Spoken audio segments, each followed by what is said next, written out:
সকালবেলা ঘুম থেকে উঠে হাতে ব্রাশ নিয়ে দাঁড়িয়ে ব্রাশ করছি। হঠাৎই ঘড়ির দিকে তাকিয়ে চোখ কপাল উঠে গেল, কারণ 15 মিনিট লেট। তাই আর কোনো কিছু না ভেবে ব্যাগ নিয়ে দাঁত ব্রাশ করতে করতেই দৌড় দিলাম অফিসের উদ্দেশ্যে। পেছন থেকে মা বলে উঠলো কিছু খেয়ে যেতে, কিন্তু খাওয়ার সময় পেলাম কোথায়, কারণ আমার অফিসের বস হচ্ছে একটা মেয়ে, তাও আর প্রচণ্ড রাগী। আজ 15 মিনিট লেট, না জানি কি আছে কপালে। আমি দৌড়াতে দৌড়াতে অফিসে যাচ্ছি আর দাঁত ব্রাশ করছি, আর আমার এই কাণ্ড দেখে রাস্তার লোক তাকিয়ে আছে।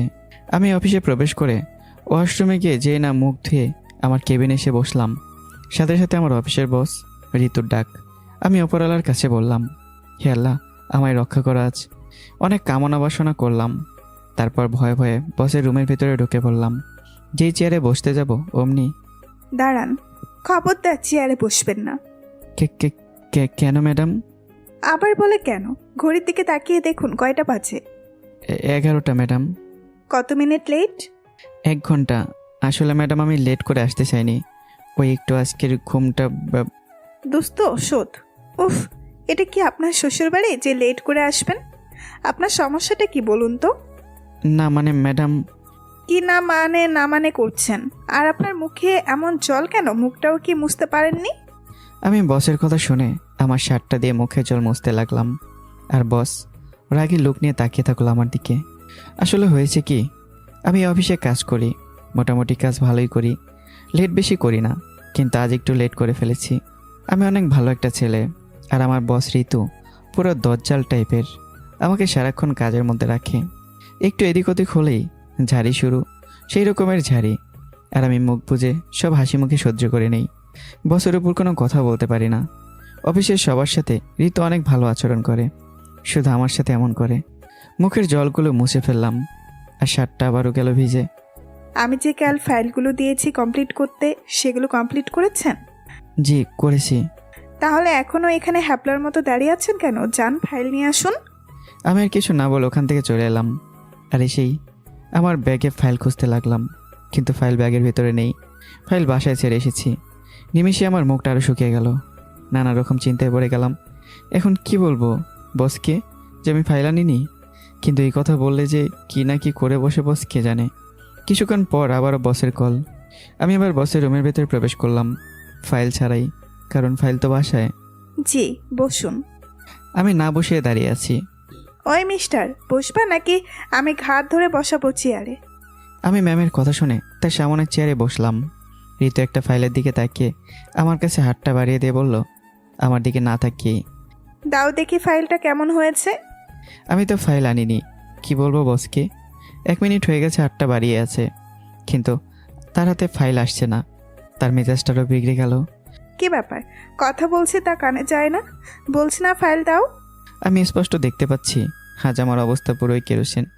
ওই, আমি ফাইলটা চাচ্ছি। ম্যাডাম আসলে হয়েছে কি, কি হয়েছে তাড়াতাড়ি বলুন। আমি না ফাইল কি? ফাইলটা বাসায় রেখে এসেছি। আমার এর উত্তরে ঋতুর মেজাজ আরও চড়া হয়ে উঠল। ভাবতে পারছে না কি করবে এখন। হোয়াট? মানে কি বলছেন কি আপনি এসব? ফাইল আনেননি মানে তাহলে কি নিয়ে অফিসে আসলেন? আসলে ম্যাডাম আজ ঘুম থেকে উঠে ব্রাশ করার সময় দেখে লেট হয়ে গেছে, তাই অত কিছু না দেখে চলে এসেছি অফিসে। জানতাম না যে আমি ফাইল আমার ব্যাগে নেই। আমার মুখটা ফ্যাকাশে হয়ে গেল, আর ঋতু ম্যাম এবার না রেখে একটা মুচকি হাসি দিয়ে, উঠুন। মানে বোঝেন না তাই না? বলছি যে চেয়ারটা থেকে উঠুন। আমি বসের কথা মতো চেয়ার থেকে উঠে দাঁড়ালাম, আর আমার বস ঋতু, সে তার চেয়ার থেকে উঠে বলল। ঋতু এমনভাবে উঠে গেল বলে আমার মনে খটকা লাগলো। Hand up. মানে মানে হলো যে মিস্টার রাহাত, আপনি এখন আপনার হাত দুটো উপরে তুলুন। হাত তুলুন। আমি কি করব কিছু বুঝে উঠতে পারলাম না, এবং হাতটা উপরে তুলে ধরলাম। আর ঋতু আমার কাছে এলো এবং আমার পকেট থেকে মানিব্যাগটা বের করে নিল। আমি এর মানে খুঁজে পেলাম না। কেন মানিব্যাগ ঋতু বের করলো? নাকি ঋতুর টাকা নেই বলে আমার টাকা নেবে? কিন্তু না, ঋতুর তো টাকার সংকট হওয়ার কথা না, তাহলে কেন নিল? ম্যাডাম, আমার মানিব্যাগটা কেন নিলেন? আসলে হয়েছে কি, আমার কাছে না কোনো টাকা নেই তাই। আচ্ছা, তোমার এখান থেকে বাসা কত দূর? আমার বাসা এখান থেকে 5 কিলো। তো মিস্টার রাহাত, তোমাকে আমি 15 মিনিট 30 মিনিট সময় দিলাম, এর মধ্যে ফাইলটা নিয়ে আমার কাছে হাজির হবে। আর না হলে তো জানোই আমি এবার বুঝতে পারছি মানিব্যাগ নেওয়ার কারণ। কারণ আমার কাছে এখন কোনো টাকা নেই, আর আমাকে হেঁটে অথবা দৌড়ে গিয়ে ফাইল আনতে হবে। অনেক রাগ হচ্ছে ঋতুর উপর, কিন্তু কিছু বলতে পারছি না, কারণ তিনি তো বস। যদি কিছু বললে চাকরিটা চলে যায়, আর যদি চাকরি চলে যায় তাহলে আমার পরিবারের ভার কে সামলাবে? এসব ভেবে আর কিছু বললাম না। কি হলো, এখনও দাঁড়িয়ে আছো কেন? যাও, ফাইল নিয়ে আসো। অলরেডি 1 মিনিট হয়ে গেছে, আর 29 মিনিট। Let's go. আমি এদিক সেদিক না তাকিয়ে ঋতুর কথা মতো দৌড় দিলাম ফাইল নিয়ে আসার জন্য। আর ঋতু আমার এমন কাণ্ড দেখে হেসে ফেললো, কারণ ঋতু আমাকে পছন্দ করে, শুধু তাই না, ভালোবাসে। তাই আমাকে সে সবসময় এমন শাসন আর অত্যাচারের মধ্যে রাখে। এদিকে আমি উসাইন বোল্টের মতো দৌড়ে বাসার দিকে আসতে লাগলাম। আর রাস্তায় লোক দেখে ভাবছে যে কি হয়েছে ছেলেটার, এভাবে কেন দৌড়ায়। 17 মিনিট পর আমি আমার বাসায় এসে উপস্থিত হলাম আর ফাইলটা খুঁজতে লাগলাম। আমার এরূপ আচরণ দেখে আমার মা ভাবলো যে কি হয়েছে ছেলেটার, এমন অদ্ভুত আচরণ কেন করছে। বাবা রাহাত, কি হয়েছে তোর? তুই এমন হাঁপাচ্ছিস কেন বাবা? না মা, আমার কিছু হয়নি, আমি ঠিক আছি। ফাইল। তোর হয়েছে কি? আর এমন ভাবে কি খুঁজছিস? আমি আর মায়ের কথায় কান্না দিয়ে ফাইল খুঁজে বের করে আবারও দিলাম এক দৌড়। আর আমার মা অনেক চিন্তিত হয়ে গেল, ভাবছে এমন আচরণ কেন করছি। ঘড়ির দিকে তাকিয়ে দেখলাম আর মাত্র 11 মিনিট হাতে। আসতে লেগেছে 19 মিনিট, আর যেতে লাগবে 19 মিনিট। 11 মিনিটে কেমনে যাব অফিসে? আর আবারও লেট করলে তো। তাই দৌড়ের গতি বাড়িয়ে দিলাম, কিন্তু তাতেও কোনো কাজ হলো না। 5 মিনিট লেট হয়ে গেল। আমি ফাইলটা ঋতুকে দিয়ে খপ করে ঋতুর গায়ের উপর পড়ে গেলাম। আমি আমার বস ঋতুর গায়ের উপর যখন পড়ে গেলাম, তখন ঋতু অনেক ভয় পেয়ে গেল। ঋতুর ধারণা আবার কোনো কিছু হয়ে যাবে না তো। রাহাত, কি হলো তোমার? এমনভাবে পড়ে গেলে কেন আমার গায়ের উপর? আমি নিশ্চুপ, কোনো কথা বলছি না। আমি তো জ্ঞান হারিয়ে ফেলেছি। ওই রাহাত, ওঠো না। আমি সরি, জানতাম না এমনটি হবে। কিন্তু না, আমার কোনো ওঠার নামগন্ধই নেই। ঋতু কাঁদতে কাঁদতে ডক্টরকে কল দিল। ডক্টর অফিসে চলে আসলো। ডক্টর কিছুক্ষণ ধরে আমাকে দেখলো। মা, ঋতু ছেলেটার শরীরটা বড্ড দুর্বল। আমার মনে হচ্ছে কাল থেকে কিছু খায়নি, আর তার উপর প্রেশার পড়েছে, মনে তাই সেন্সলেস হয়ে পড়েছে। কিন্তু কিছু চিন্তা করো না, কিছুক্ষণ পর জ্ঞান ফিরবে। কথাগুলো বলেই ডক্টর চলে গেল। আর অফিসের সবাই ভাবছে যে কি হয়েছে হঠাৎ ডক্টর অফিসের মধ্যে। অফিসের সবাই জেনে গেল ব্যাপারটা। ঋতু আমাকে সোফায় শুয়ে দিল। এবার চোখের জল মুছে ফেললো।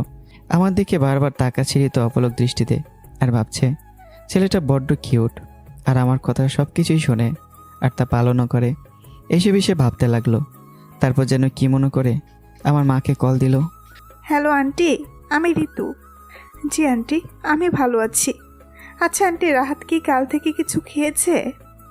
আর বলিও না মা সে কথা। কাল রাতে খাওয়ার জন্য ডাকলাম, ছেলেটা বলল মা আমি এখন খাবো না, আমার অফিসের কাজ আছে অনেক, তা কমপ্লিট করতে হবে। আর না খেয়ে অনেক রাত অবধি কাজ করে ঘুমিয়ে পড়েছে ছেলেটা। আর সকালে ঘুম থেকে উঠে দেখি অফিসের 15 মিনিট লেট। তাই হাতে ব্রাশ নিয়ে দাঁত ব্রাশ করতে করতে চলে গেল অফিসে।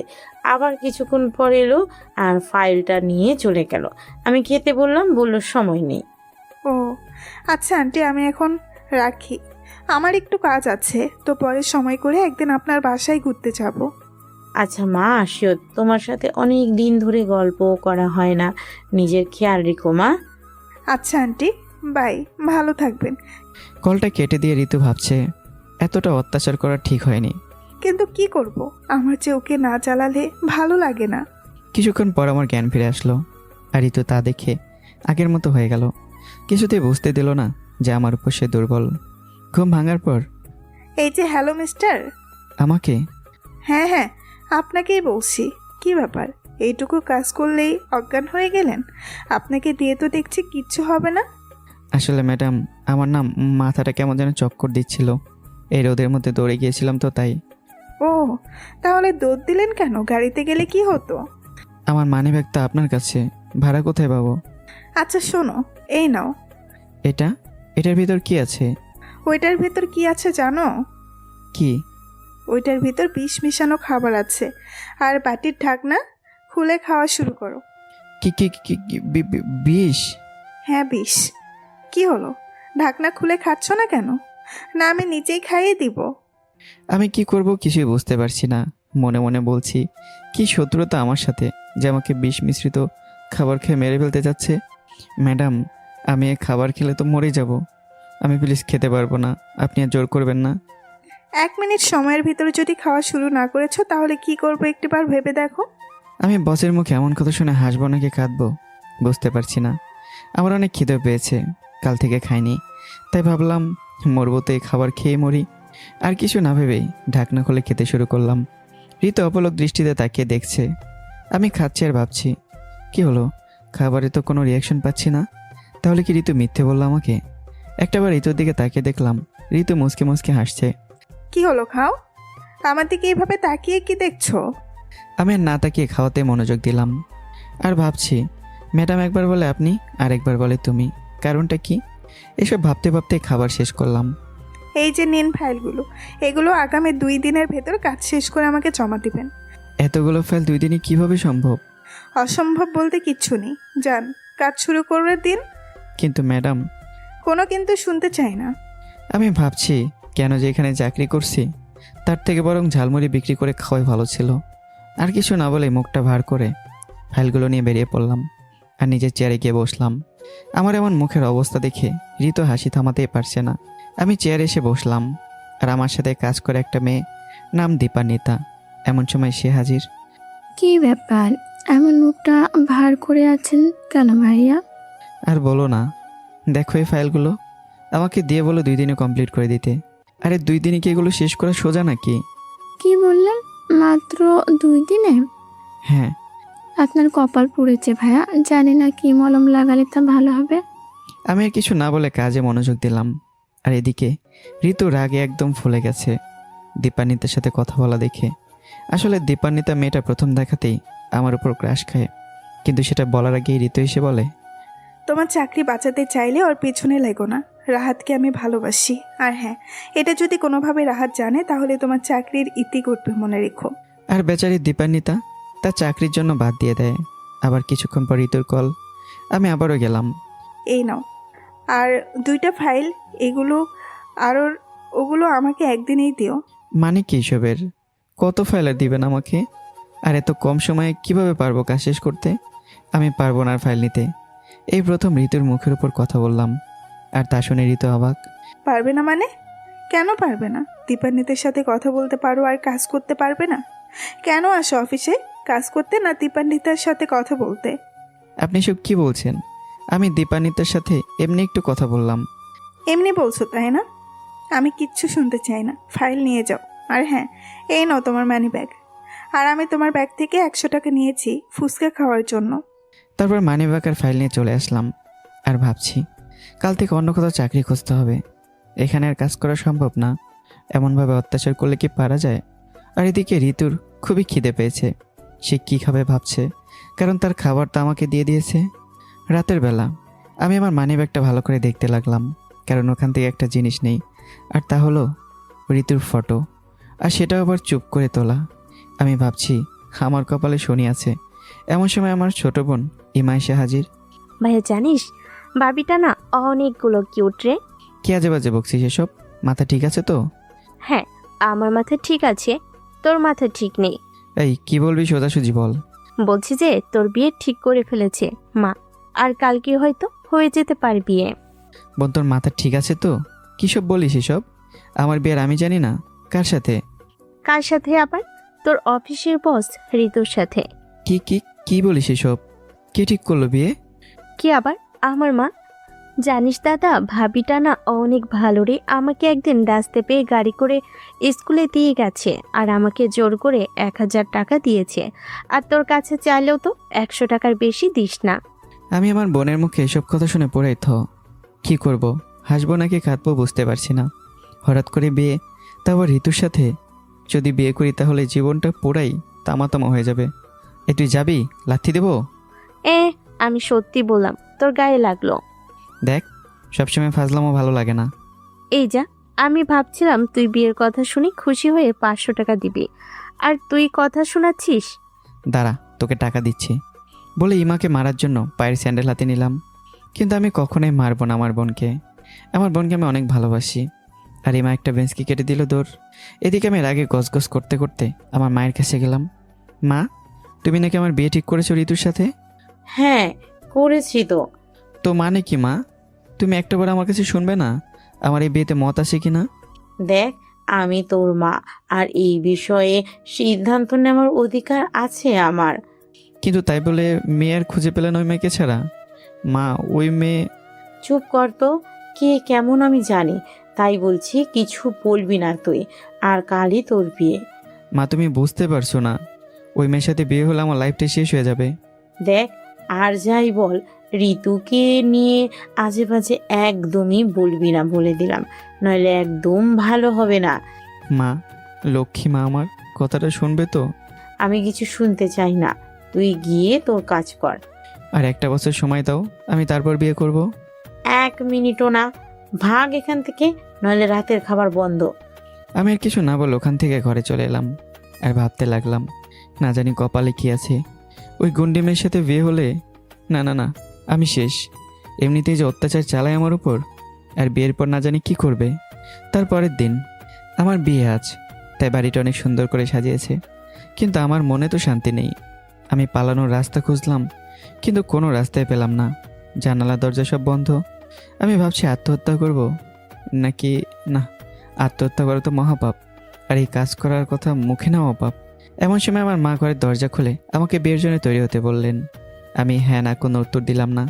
মায়ের কাছে করুণভাবে বললাম বিয়ে না করার কথা, কিন্তু মায়ের এক কথা, বিয়ে করতেই হবে। আমি রাজি হচ্ছি না বলে কিছু লোকদের ডেকে আমাকে হাতে পায়ে রশি দিয়ে বেঁধে ফেললেন। আমার মায়ের কথা দরকার হলে আমাকে বাঁধা অবস্থায় বিয়ে করানো হবে। আমার হাত পা রশি দিয়ে বাঁধা, আর সে অবস্থায় যাত্রা করলাম কনের বাড়ির উদ্দেশ্যে। আমি আমার মাকে অনেক অনুরোধ করলাম, কিন্তু কোনো কাজই হচ্ছে না। অবশেষে অনেক বরযাত্রী নিয়ে কনের বাড়ি চলে গেলাম। আর আমার আশা দেখে কনের বাড়ির লোকজনদের আনন্দের সীমা পেরিয়ে গেল। সবাই বলছে বর এসেছে, বর এসেছে। তারপর আমাকে বাঁধানো অবস্থায় নামানো হলো গাড়ি থেকে। আর আমার হাতে পায়ে রশি দিয়ে বাঁধা দেখে কনে পক্ষের সব আত্মীয় স্বজনের মুখ নিমিষেই তাদের আনন্দের চাপটা দূর হয়ে গেল। তারা বিশ্বাস করতে পারছে না বরকে আনা হলো নাকি কোনো আসামিকে। আমার মা অবস্থা উপলব্ধি করতে পারলো, আর আমাকে রশি মুক্ত করে ফেললো। আর এসে আমাকে বলল, যদি কোনো রকম পালানোর চেষ্টা করিস বিয়ে বাড়ি থেকে, তাহলে আমার থেকে খারাপ আর কেউ হবে না। আমি আমার মায়ের কথা শুনে আমার কাঁদো কাঁদো অবস্থা। যদি বিয়েবাড়ি না হতো তাহলে আমি হাওয়া করে কেঁদেই দিতাম, কিন্তু আর কাঁদলাম না। অনেক কষ্টে কান্না আটকালাম। একে একে বিয়ের সব আয়োজন শেষ হয়ে গেল। বরপক্ষ কনে পক্ষের লোকেরা তো মহা খুশি, আর সব থেকে খুশি তো ঋতু, কারণ সে তার ভালোবাসার মানুষের সাথে ঘর বাঁধার স্বপ্নটা পূরণ করলো। আমি কাঁদো কাঁদো অবস্থায় বউ নিয়ে বাসার উদ্দেশ্যে রওনা দিলাম। ঋতু আমার অবস্থা টের পেল, কিন্তু কিছু বলল না। আমার কাঁধের উপর মাথা রেখে আমাকে জড়িয়ে ধরে চলে এলো। অবশেষে বাসায় বউ নিয়ে এলাম। সব লোকেরা বউ দেখে বলছে, বাহ, খুব সুন্দর বউ, অনেক ভালো দেখতে, আর অনেক কিছুই বলেছে। আমি এসব শুনে মনে মনে বললাম, কে কত ভালো আমার থেকে আর বেশি কেউ জানে না। আজ আমার বাসর রাত। সকল বিবাহিত নারী পুরুষের কাছে নাকি এটা একটু শ্রেষ্ঠ রাত। আমি বাসর ঘরে ঢুকছি না দেখে আমার বন্ধুরা এক প্রকার জোর করেই আমাকে ঘরের ভিতর ঢুকিয়ে দিয়ে দরজা লক করে দিল, যেন বের হতে না পারি। আমি মনে মনে আল্লাহকে ডাকছি আর বলছি, হে আল্লাহ, আজকের রাতটা অন্তত ভালোই ভালোই কাটিয়ে দিও। আমি ঘরে বিছানার দিকে তাকিয়ে দেখলাম ঋতু বিছানায় নেই। হায় হায়, বউ গেল কোথায়? কোথাও পালিয়ে গেল না তো? ধীরে ধীরে পা ফেলে বিছানায় গিয়ে বসলাম, কিন্তু ঋতু নেই। আর ওর শরীরে সমস্ত গহনা বিছানার একপাশে পড়ে আছে, আর বিয়ের শাড়িটাও। আমার মাথা কাজ করছে না, আর কি করবো তাও বুঝতে পারছি না। এমন সময় ঋতু ওয়াশরুমের ভিতর থেকে বেরিয়ে আসলো। আমি ঋতুকে দেখে একটা লাফ দিয়ে বিছানার উপর ধপ করে শুয়ে গেলাম। কিছুক্ষণ পর ঋতু এসে আমাকে ডাকছে, এই যে আমার কিউট বর, এক্ষুনি শুয়ে পড়লে কেন? উঠো, উঠো বলছি। দেখো, আমার শরীরটা ভালো যাচ্ছে না, আমায় ডেকো না। এই শোনো, তোমাকে আমি ডাকছি অন্য কারণে, আর ঘুমিয়ে থাকার জন্য কি বিয়ে করেছি নাকি তোমায়? অন্য কারণ মানে? দেখো, আমার দ্বারা অন্য কিছু হবে না। ওই পুস্কু, একদম উল্টাপাল্টা কিছু ভাববে তো সূর্যার নাকে ঘুষি মেরে নাক ফাটিয়ে দিব। কি কি আমি পুস্কু? আর তুমিই তো বললা যে কাজ আছে। বিয়ের রাতের কাজ আমি মনে হয় কিছু জানি না, তাই না? আমি কিচ্ছু করবো না তোমার সাথে। আর একবার যদি এসব ফালতু কথা বলেছ তাহলে থাপ্পড় দিব বেয়াদব। আমি ঋতুর মুখে এমন কথা শুনে বাসরাতে আর কান্না আটকে রাখতে পারলাম না। চোখ বেয়ে অশ্রু বেরিয়ে পড়লো। ভাবছি কাকে বিয়ে করলাম, এই রাতে থাপ্পড় দিতে চাচ্ছে। ঋতু বিছানা থেকে উঠেই কয়েকটা ফাইল এনে আমার দিকে তুলে ধরে বলল, শোনো, তোমার সাথে আমার পুতলা আলাপ করার সময় নেই, তাই সোজাসুজি বলছি, এই ফাইল কয়টা আজ রাতের মধ্যেই শেষ করতে হবে। কালকে কাজ আছে এই ফাইলের, আর এই জন্যই তোমাকে ডাকছিলাম এতক্ষণ ধরে। কথাগুলো বলে আমার কাছে ফাইলগুলো এগিয়ে দিল ঋতু। আর আমি তো মনে মনে বলছি, এই রাত দেখার আগে মরে যাওয়া উচিত ছিল। মানুষ এই রাতে নাকি প্রিয় মানুষের সাথে অনেক গল্প করে, কিন্তু তা না, আমার কপালে জুটল অফিসের মতো একগাদা কাজ। ওই, তোমার চোখের কোণে জল কেন? জল কেন? আমি নিশ্চুপ। ঋতু চোখের জল মুছে দিল আলতো করে আর বলল, তাড়াতাড়ি কাজে মনোযোগ দাও। আমি ঋতুর উপর আর কিছু বললাম না। অতবার বাসরাতে ফাইলের কাজ শুরু করে দিলাম। আর এদিকে ঋতু ঘুমিয়ে গেল। আমি অনেক রাত অবধি কাজ করলাম আর তা শেষ করে ঘুমিয়ে গেলাম। যখন ঘুমিয়ে গেলাম ঠিক তখনই ঋতু উঠে আমার ঠোঁটে ঘুমন্ত অবস্থায় একটা চুমু এঁকে দিল আর আমার বুকের উপর শুয়ে পড়ল। কিন্তু আমি টেরি পেলাম না যে কেউ আমার বুকের উপর মাথা দিয়ে ঘুমিয়ে গেছে। সকালের মিষ্টি রোদ এসে ঋতুর মুখের উপর পড়ল আর তার ঘুম ভেঙে গেল।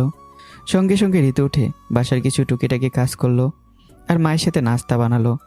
ঋতুর এমন ব্যবহার দেখে আমার মা অনেক খুশি। ঋতুকে তার নিজের মেয়ের মতোই দেখে আমার মা। নাস্তা বানানো শেষ, কিন্তু এদিকে আমি ঘুমিয়ে আছি। এক বালতি পানি এনে আমার গায়ের উপর তপাস করে ফেলে দিল ঋতু। আর আমি সঙ্গে সঙ্গে বাবারে বলে চিৎকার করে বিছানা থেকে উঠে বসলাম। আমার এমন চিৎকার শুনে ঋতু হাসতে হাসতে পাগলি হয়ে যাবে মনে হচ্ছে।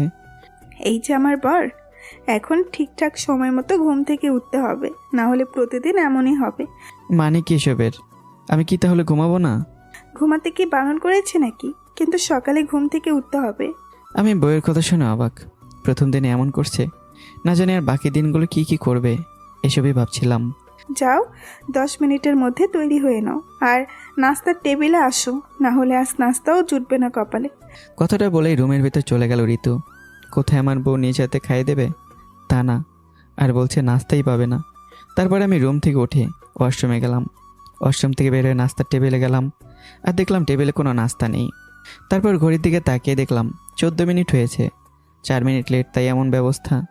শোনো, বলেছিলাম 10 মিনিটে রেডি হতে, কিন্তু তোমার লাগলো 14 মিনিট। সরি, আজকে আর নাস্তা করাতে পারলাম না তোমাকে। এরপর থেকে একটু সময় মেনটেন করো, ওকে?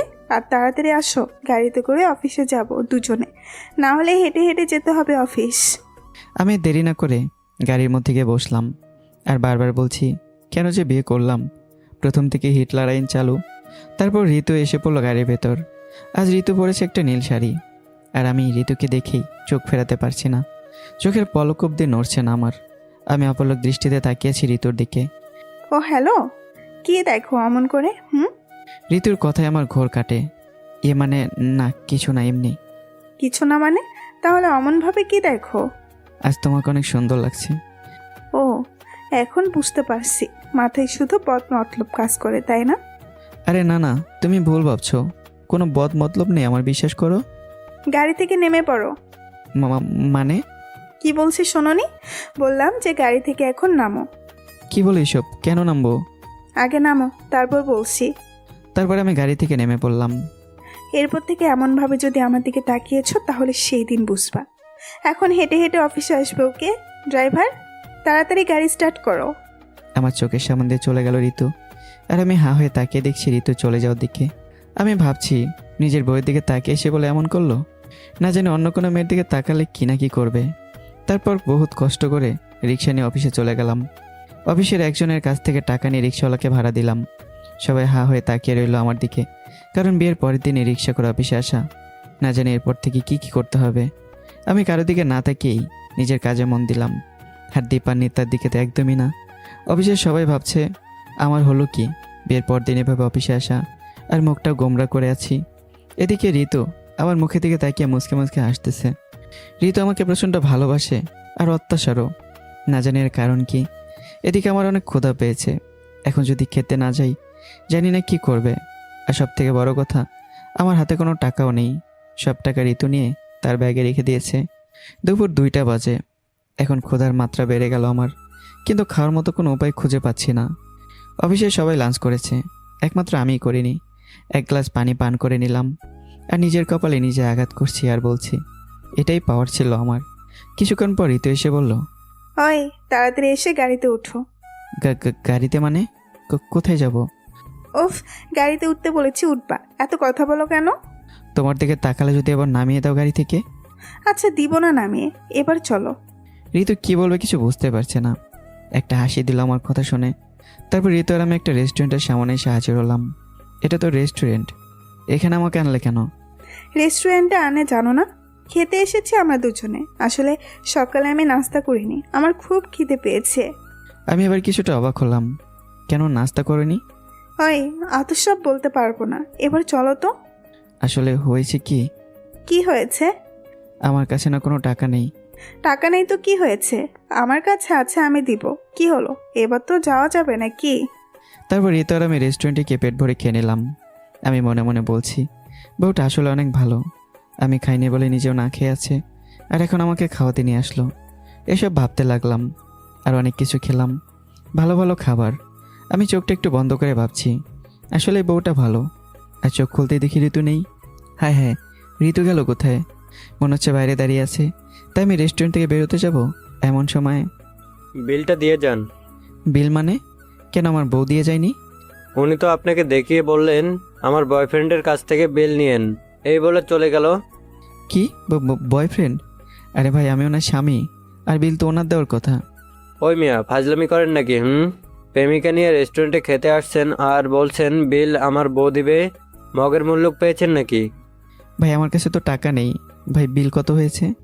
1200 টাকা মাত্র। কি বাবা, 12? আমার কাছে তো 12 টাকাও নেই। আমি নানানভাবে বোঝাতে চেষ্টা করলাম, কিন্তু কোনো কাজ হলো না। আর রেস্টুরেন্টের বাকি লোকগুলো হা হয়ে তাকিয়ে আছে আমার দিকে। আমার তো কাঁদো কাঁদো অবস্থা, মুখে বলার মতো কোনো ভাষা নেই। মনে মনে বলছি কেন যে আসলাম খেতে। তারপর কোনো উপায় খুঁজে না পেয়ে পকেট থেকে মোবাইলটা বের করে দিলাম, আর ওয়েটার বলল, কাল টাকা নিয়ে এসে মোবাইল নিয়ে যাবেন, না হলে আর পাবেন না। মনে রাখবেন, কালকেই শেষ, পরশু এসে পাবেন না। আমি আর কিছু না বলে ওখান থেকে চলে আসলাম। ভীষণ কাঁদতে ইচ্ছে করছে, কিন্তু অনেক লোক রাস্তায়, তাই কাঁদতে পারছি না। অনেক কষ্টে কান্না আটকালাম, আর বাসার উদ্দেশ্যে হেঁটে রওনা দিলাম। টাকা পকেটে না থাকলে যা হয় আর কি। তারপর আমি বাসায় প্রবেশ করলাম, আর এমন সময় আমার মায়ের ডাক। দাঁড়াও রাহাত, কি হয়েছে মা? আমার বাসা থেকে এক্ষুনি বের হয়ে যাবে। মা তুমি সব কি বলছো? বাসা থেকে বের হয়ে যাব মানে? কোথায় যাব? তোকে না বলেছি বৌমারে কিছু বলবি না? তুই নাকি বৌমাকে অফিস আর রেস্টুরেন্টে খেতে বসে অনেক কথা শোনাইছিস, আর বৌমা আমার কাছে এসে কাছে আর বলছে আজকে শেষবারের মতো ছেড়ে দিচ্ছি। আমি আর কিছু না বলে চলে গেলাম নিজের রুমে, আর ঘরে গিয়ে খেতেই চলেছি। চোখ বেয়ে টপ টপ করে পানি পড়ছে, আর বলছি কেমন করলাম, যার কারণে এমন করে মায়ের কাছে এসে বলল। ঋতুই তো আমাকে বিপদে ফেলে চলে আসলো, আর এসে মায়ের কাছে নালিশ করলো। ঋতু এমনটা করতে পারলো? রেস্টুরেন্টে একগাদা লোকের সামনে আমি অপমানিত হলাম, আর বাসায় এসে মা অনেক কথা শোনালো, আর অফিসের সবাই আমাকে কেমন নজরে দেখলো আজ। আমার এমন অবস্থা দেখে ঋতু কী বলবে বুঝতে পারছে না। মনে মনে বলছে, না আজ একটু বেশি হয়ে গেছে। ঋতু চেয়েছিল একটু বিপাকে ফেলতে, কিন্তু এমনটা হয়ে যাবে সে বুঝতে পারেনি। ঋতু আমার কাছে আসতেই আমি চোখের পানি মুছে ফেললাম। ঋতু আমার পাশে এসে বলল, আই এম সরি। আমি নিশ্চুপ। ওই বর, আমি সরি তো, জানতাম না এমনটি হবে। জানতে না মানে? কি জানতে না তুমি? সব জানতে, সব। অফিসে বসছিলা, অনেক অত্যাচার করেছে আমার উপর, কিন্তু আমি কিছু বলিনি, মুখ বুঝে সব সহ্য করেছি। আর আজ বিয়ে করে রেস্টুরেন্টে নিয়ে গিয়ে আমাকে অপমানিত করে ফেলেছো। তুমি ঠিক জানতে আমার কাছে কোনো টাকা ছিল না, সব তোমার কাছে, তবু এমনটা করেছে ইচ্ছে করে। আর বাসায় এসে মাকে কি বলেছো আমার নামে? আর আমাকে যদি তুমি তোমার গোলাম বানিয়ে রাখবে, তাহলে আগে কেন বলনি? কেন বিয়ে করেছো? আমি সব কিছু ছেড়ে দিয়ে তোমার গোলাম হয়ে থাকতাম, তোমার কাপড় কেচে দিতাম, জুতা পরিষ্কার করে দিতাম, সব কিছুই করতাম। ঋতু কি বলবে ভাষা হারিয়ে ফেলেছে। আসলে আজ অনেক বেশি বেশি হয়ে গেছে। ছেলে মানুষ অত সহজে কান্না করে না, আর আজ আমি সেই কান্নাই করে দিছি শুধু তার জন্য। এবার ঋতু আর কিছু না বলে কাঁদতে কাঁদতে আমার বুকের ওপর ঝাঁপিয়ে পড়ল, আর সে লেবেলে কান্না শুরু করে দিল আমার বুকের ওপর। জড়িয়ে ধরেছে শক্ত করে আমাকে। ছাড়ানোর চেষ্টা করছি আমি, কিন্তু কোনো কাজ হচ্ছে না। আমি সত্যিই সরি, প্লিজ আমাকে মাফ করে দাও। আর কখনো করব না এমন। আমি তোমাকে অনেক ভালোবাসি, তাই তো তোমাকে বিয়ে করেছি। এবার আমার রাগ একটু কমলো ঋতুর উপর থেকে। আমি জানি তুমি কেমন ভালোবাসো আমায়। বিয়ে করছো অত্যাচার করার জন্য, ভালোবাসার জন্য না। আমার অত্যাচারী পেতনি। কি বললা? আমি অত্যাচারী? আর অত্যাচার করার জন্য তোমায় বিয়ে করেছি, ভালোবাসার জন্য না? হ্যাঁ, আমি সব ঠিকই বলছি। এবার ঋতু আমাকে ধাক্কা মেরে বিছানায় ফেলে দিল, আর কান্না করা অবস্থায় আমার ঠোঁটের উপর ঋতুর ঠোঁট একত্রিত করে দিল। কোনো ছাড়াছাড়ি নেই। এভাবেই চললো অনেকক্ষণ। আমার দম বন্ধ হয়ে আসার অবস্থা, কিন্তু ঋতুকে সরাতে পারছি না। পা দুটো লাফালাফি করছে। অনেকক্ষণ পর ছেড়ে দিল। ছাড়ার সাথে সাথেই ঠাস করে একটা থাপ্পড় লাগিয়ে দিয়ে ঋতুকে। কি পেয়েছো তুমি আমাকে? এতদিনে তো অপমান করে হয়নি, এখন নতুন বুদ্ধি করতেছো? ঋতু কি বলবে কিছু বুঝতে পারছে না। আমি তোমাকে ভালোবাসি, আর আমি তোমাকে ভালোবেসেই বিয়ে করছি। বিশ্বাস করো, আমি তোমাকে কষ্ট দেওয়ার জন্য বিয়ে করি নাই, কিন্তু কেন যে আমি এত কষ্ট দিতাম নিজেও জানি না। বিশ্বাস করো, আমি অনেক ভালোবাসি। আরে রাখো তোমার নাকা কান্না। সত্যি আমি তোমাকে ভালোবাসি। বলে ঋতু যে আমাকে জড়িয়ে ধরবে, অমনি আমি ধাক্কা দিই ঋতুকে। ঋতু সোজা গিয়ে ড্রেসিং টেবিলের কোনায় গিয়ে বাড়ি খায়। সাথে সাথে রক্ত পড়া শুরু হয়ে যায়। আমি সেদিকে খেয়াল না করে বাসা থেকে বের হয়ে যাই। এদিকে ঋতু রুমের দরজা বন্ধ করে অনেকক্ষণ কান্না করে। তারপর একটা ব্লেড নিয়ে ইচ্ছে মতো নিজের হাত কাটে।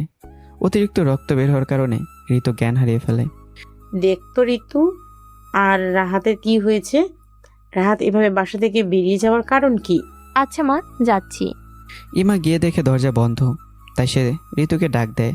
ঋতু কোনো সাড়া দেয় না, তাই সে নিচে চলে যায়। মা, ভাইয়া আর ভাবির কিছু একটা হয়েছে, এজন্য মনে হয় ভাবি রাগ করে দরজা বন্ধ করে রাখছে। ও, কে এমন হয়েছে যার ঋতু রুমের দরজা আটকে রয়েছে? প্রায় অনেকক্ষণ হয়েছে ঋতু নিচে নামার কোনো খবরই নেই। আর দিনে তো সে এতক্ষণ পর্যন্ত রুমেও থাকে না। আমার মার মনে এবার একটু খটকা লাগে, মেয়েটা আবার কিছু হলো না তো। এবার তিনি ইমাকে না বলেই নিজে গিয়ে ঋতুকে ডাক দেয়, কিন্তু কোনো সারা শব্দ আসে না রুম থেকে। এবার তিনি সত্যি ভয় পেয়ে যান, তাই আমাকে ফোন করে। আমি ফোন ধরি না। অনেকবার আমাকে ফোন করছে, আমি ইচ্ছে করে ফোন ধরছি না। তাই তিনি তার প্রতিবেশীর সাহায্য নিয়ে রুমের দরজা ভাঙে। দরজা ভেঙে ভিতরে গিয়ে ঋতুকে দেখে অবাক হয়ে যায়। তার হাত দিয়ে রক্ত পড়তেছে, মাথার এক কোণায় কেটে গেছে। এসব দেখে তিনি তাড়াতাড়ি প্রতিবেশীর সাহায্য নিয়ে হসপিটালে তাকে ভর্তি করায়। তারপর ঋতুর মা বাবাকে খবর দেয়। কিছুক্ষণ পর ডক্টর ঋতুর কেবিন থেকে বের হয়। ডাক্তার, আমার বৌমার এখন কি অবস্থা? আল্লাহর রহমতে ভালো আছে, গুরুতর তেমন কিছু হয়নি। ভাগ্য ভালো আমাদের এখানে রক্ত ছিল, তাড়াতাড়ি চিকিৎসা করতে পেরেছি। এই জন্য আপনাদের আর রক্তের কথা বলি নাই। আর হ্যাঁ, পেশেন্ট এখন ঘুমাচ্ছে। আচ্ছা, আমরা এখন ভেতরে যেতে পারি? যান, তবে দেখুন বেশি কথা বলবেন না, পেশেন্টের জ্ঞান ফিরলে। কিছুক্ষণ পর ঋতুর জ্ঞান ফিরে। মা, রাহাত কোথায়? আমি রাহাতকে অনেক কষ্ট দিচ্ছি। আমি ওর কাছে যাব বলে ঋতু কান্না করতে থাকে। কষ্ট দিচ্ছ মানে? তারপর ঋতু সব খুলে বলে আর কান্না করতে লাগে। আচ্ছা মা, তুমি শান্ত হও, আমার রাহাতকে আনতেছি। তারপর ইমা আবার নিজের ফোন থেকে আমাকে অনেকগুলো ফোন দেয়, আমি ধরি না। এভাবে অনেকগুলো দেওয়ার পর হঠাৎ ধরি। হ্যালো ভাইয়া, তুই কোথায়? তাড়াতাড়ি হাসপাতালে। আমরা ভাবিকে নিয়ে হাসপাতালে আসছি, ভাবির অবস্থা খুব খারাপ। কি বলিস, কোন হাসপাতালে? তারপর ইমা আমাকে হাসপাতালের ঠিকানা দেয়। কিছুক্ষণ পর আমি হাসপাতালে চলে যাই। হ্যালো ভাইয়া, তুই কই? আমি হাসপাতালে। কত নম্বর কেবিনে? 435 নম্বর কেবিনে আয়। তারপর আমি কেবিনের সামনে গিয়ে শুনি ভেতর থেকে ঋতুর কান্না আসছে। সবাই তাকে সান্ত্বনা দিচ্ছে, তাই আমি তাড়াতাড়ি কেবিনে ঢুকে পড়ি। সবাই আমাকে দেখে বাইরে চলে যায়। ঋতু তবুও কান্না করতেছে। আমি অনেক খারাপ, তাই না? আমি তোমাকে কষ্ট দিই, তাই না? আমি কি বলেছি তুমি খারাপ? তাহলে আমাকে এসে কেন জড়িয়ে ধরলে না? তুমি আমাকে ভালোবাসো না? কে বললো বাসি না? অনেক ভালোবাসি তোমাকে আমি। তাহলে এখন আদর করে দাও আমাকে। এখানে? হুম। এখানে কিভাবে করব? বাইরে সবাই দাঁড়িয়ে আছে, বাসায় গিয়ে নেই। তারপর? তাহলে এখন বাসায় চলে যাব। আজকে রাতটা থাকো, কাল সকালে বাসায় নিয়ে যাব। তোমার হাতের অবস্থা তেমন ভালো না। সেটা তোমাকে বলতে বলছি। এখন বাসায় যাব, এটাই একমাত্র কথা। ওকে বাবা, আমরা এক্ষুনি যাব। তারপর হাসপাতালের বিল দিয়ে ঋতুকে বাসায় নিয়ে আসি। বাসায় আসতে আসতে রাত হয়ে যায়। তারপর আমি ঋতুকে কোলে নিয়ে রুমে যাই। দুজনে ফ্রেশ হয়ে নেই। ভাইয়া খেতে আয় ভাবিকে নিয়ে। চলো, খেতে যাব। তোমার কোথাও যাওয়া লাগবে না, আমাদের দুজনের খাবার উপরে নিয়ে আসতেছি। তারপর আমি নিচে গিয়ে খাবার নিয়ে সোজা রুমে আসি। রুমে এসে নিজেও খাই আর ঋতুকেও খাইয়ে ওষুধ খাইয়ে দিই। এখন আসো আমার কাছে, বলো। আদর করো। কিভাবে করে জানি না তো। ওকে, তোমাকে করতে হবে না, আমি করছি। ঋতু আমার ঠোঁট নিজের ঠোঁটের সাথে এক করে দেয় প্রায় 5 মিনিটের মতো। তারপর ঋতুকে জোর করে আমি ছাড়িয়ে নেই। আরেকটি হলে তো মরেই যেতাম। এটা বলার সাথে সাথেই এক করে দেই 2 ঠোঁট। আর গভীরে যাওয়ার দরকার নেই আপনাদের। সকালবেলা এই ওঠো, আর কতক্ষণ ঘুমাবা? ফ্রেশ হয়ে নাও, অফিসে যেতে হবে না? আর একটু ঘুমাই। কি বললা তুমি? রাতে আমাকে ঘুমাতে দাও নাই, এখন তুমি ঘুমাবা? আমি নিচে যাচ্ছি, যদি লেট করো কালকের মতো নাস্তা পাবে না। এই না না, আমি এক্ষুনি আসতেছি। বলো। একটা দাও না, কি দিবে? লেট হলে কিন্তু খাবার পাবে না। পাপ্পি দাও। খাবার লাগবে না, পাপ্পি হলেই হবে। ফ্রেশ হয়ে আসো আগে, তারপর। তুমি এখানে বসো, যদি চলে আমি কিছু করব না। তারপর তাড়াতাড়ি বের হই। এবার দাও। আচ্ছা বাবা, দিচ্ছি। তারপর ঋতু আমার ঠোঁটগুলোর সাথে নিজের ঠোঁট এক করে দেয়। এদিকে আমার ছাড়ার নামই নেই, আর ঋতুর দমও বন্ধ হয়ে আসছে। কতক্ষণ ছিলাম এভাবে কারো জানা নেই। তারপর ঋতু নিজেকে ছাড়িয়ে নেয়। এবার তাড়াতাড়ি নাস্তা করতে আসো। তুমি বললে লেট হলে নাস্তা দিবা না, এখন তো লেট হয়েছে। ধুর, তাড়াতাড়ি আসো তো, অফিসে লেট হয়ে যাচ্ছে। তারপর সবাই মিলে একসাথে খাবার খেয়ে ঋতু আর আমি অফিসের দিকে রওনা দিই। গাড়িতে মানে? এই, এখন থেকে তুমি আমার বিয়ে হিসাবে থাকবা আমার সাথে। আমার কেবিনে তোমার সব কিছু নিয়ে আসো। মানে হলো ওই দীপান্বিতার সাথে সব কিছু বন্ধ, আর অফিসে বেশি ন্যাকামো করো না, তোমার মাথা ফাটাবো আমি। তারপর আমরা অফিসে পৌঁছে যাই। ওগো আমার আদরে বউ, শুনছো? ওই, তোমাকে কেন বলেছি অফিসে ন্যাকামি করবা না? তারপরেও কেন আবার ন্যাকামি শুরু? তুমি হলো আমার একমাত্র বউ, তোমাকে ডাকবো না এইভাবে তো কাকে ডাকবো? না, তুমি এভাবে আমাকে অফিসে ডাকবে না, এভাবে আমাকে। কি আর করার। শেষমেশ মনে মনে আমার 14 গোষ্ঠী উদ্ধার করতে করতে নিজের সিটে গিয়ে বসলো। এই, এদিকে শোনো, বলো। এই ফাইলগুলো কালকের মধ্যে কমপ্লিট করে আনবি বলে এই 4-5টা ফাইল ধরিয়ে দিল রাহাতের হাতে। কালকের মধ্যে এগুলো ফাইল কখনোই সম্ভব না। সম্ভব না হলে সম্ভব করে নিবা, কালকের মধ্যেই ফাইলগুলো আমার কমপ্লিট চাই, ব্যাস। তুমি বউ না যেন আস্ত একটা পেতনি। কি বললে? না কিছু বলিনি তো। ও যাও, এখন গিয়ে কাজ করো। ফাইলগুলো নিয়ে নিজের সিটে বসে পড়লাম।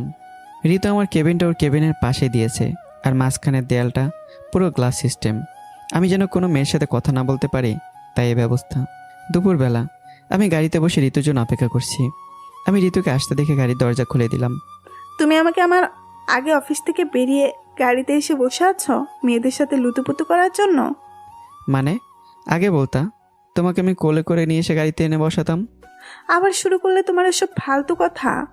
হুম। ফালতু কথা না বলে এখন চুপচাপ গাড়ি চালাও। ড্রাইভার কোথায়? বাদ করে দিচ্ছি। কেন? তুমি আছো না, তুমি সব করবা। হ্যাঁ, এখন তো সব আপনার কথা মতোই হবে। আপনি যা বলবেন আমাকে তাই করতে হবে নাকি?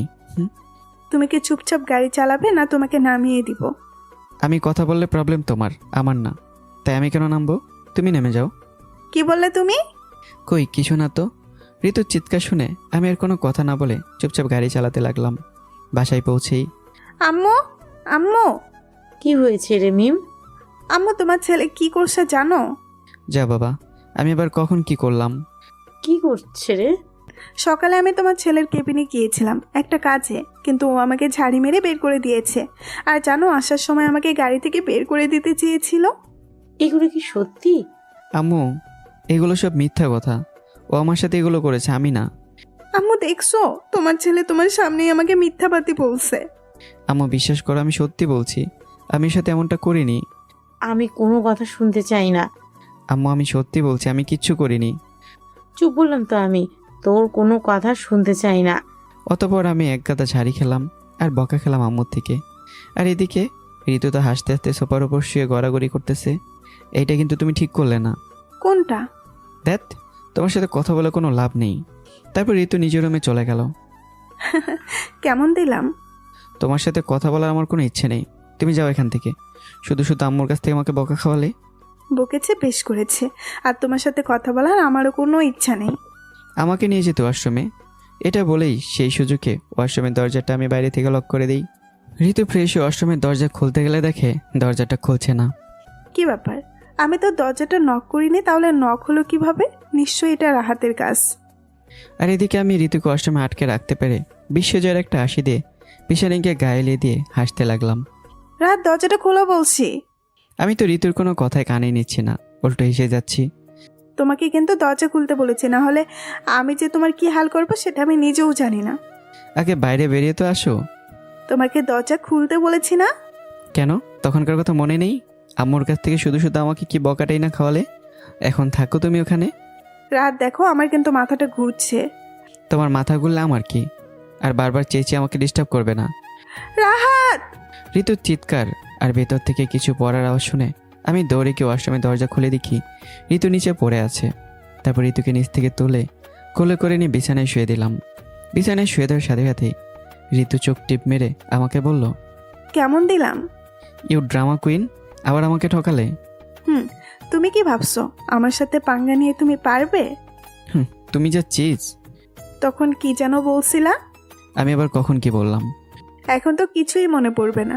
আমাকে ওয়াশরুমে আটকে রাখার শাস্তি তো তোমাকে পেতেই হবে। বলে আমাকে মারার জন্য বিছানা থেকে নেমে আমার দিকে এগিয়ে এলো। আমাকে আর পাইকে এক দৌড়ে বাসার ছাদিকে চারদিকে দৌড়াচ্ছি। রাহাত দাঁড়াও বলছি, না হলে কিন্তু তোমার খবর আছে। না, আমার মায়ের খাওয়ার একটুও শখ নেই বলে দৌড়াতে লাগলাম।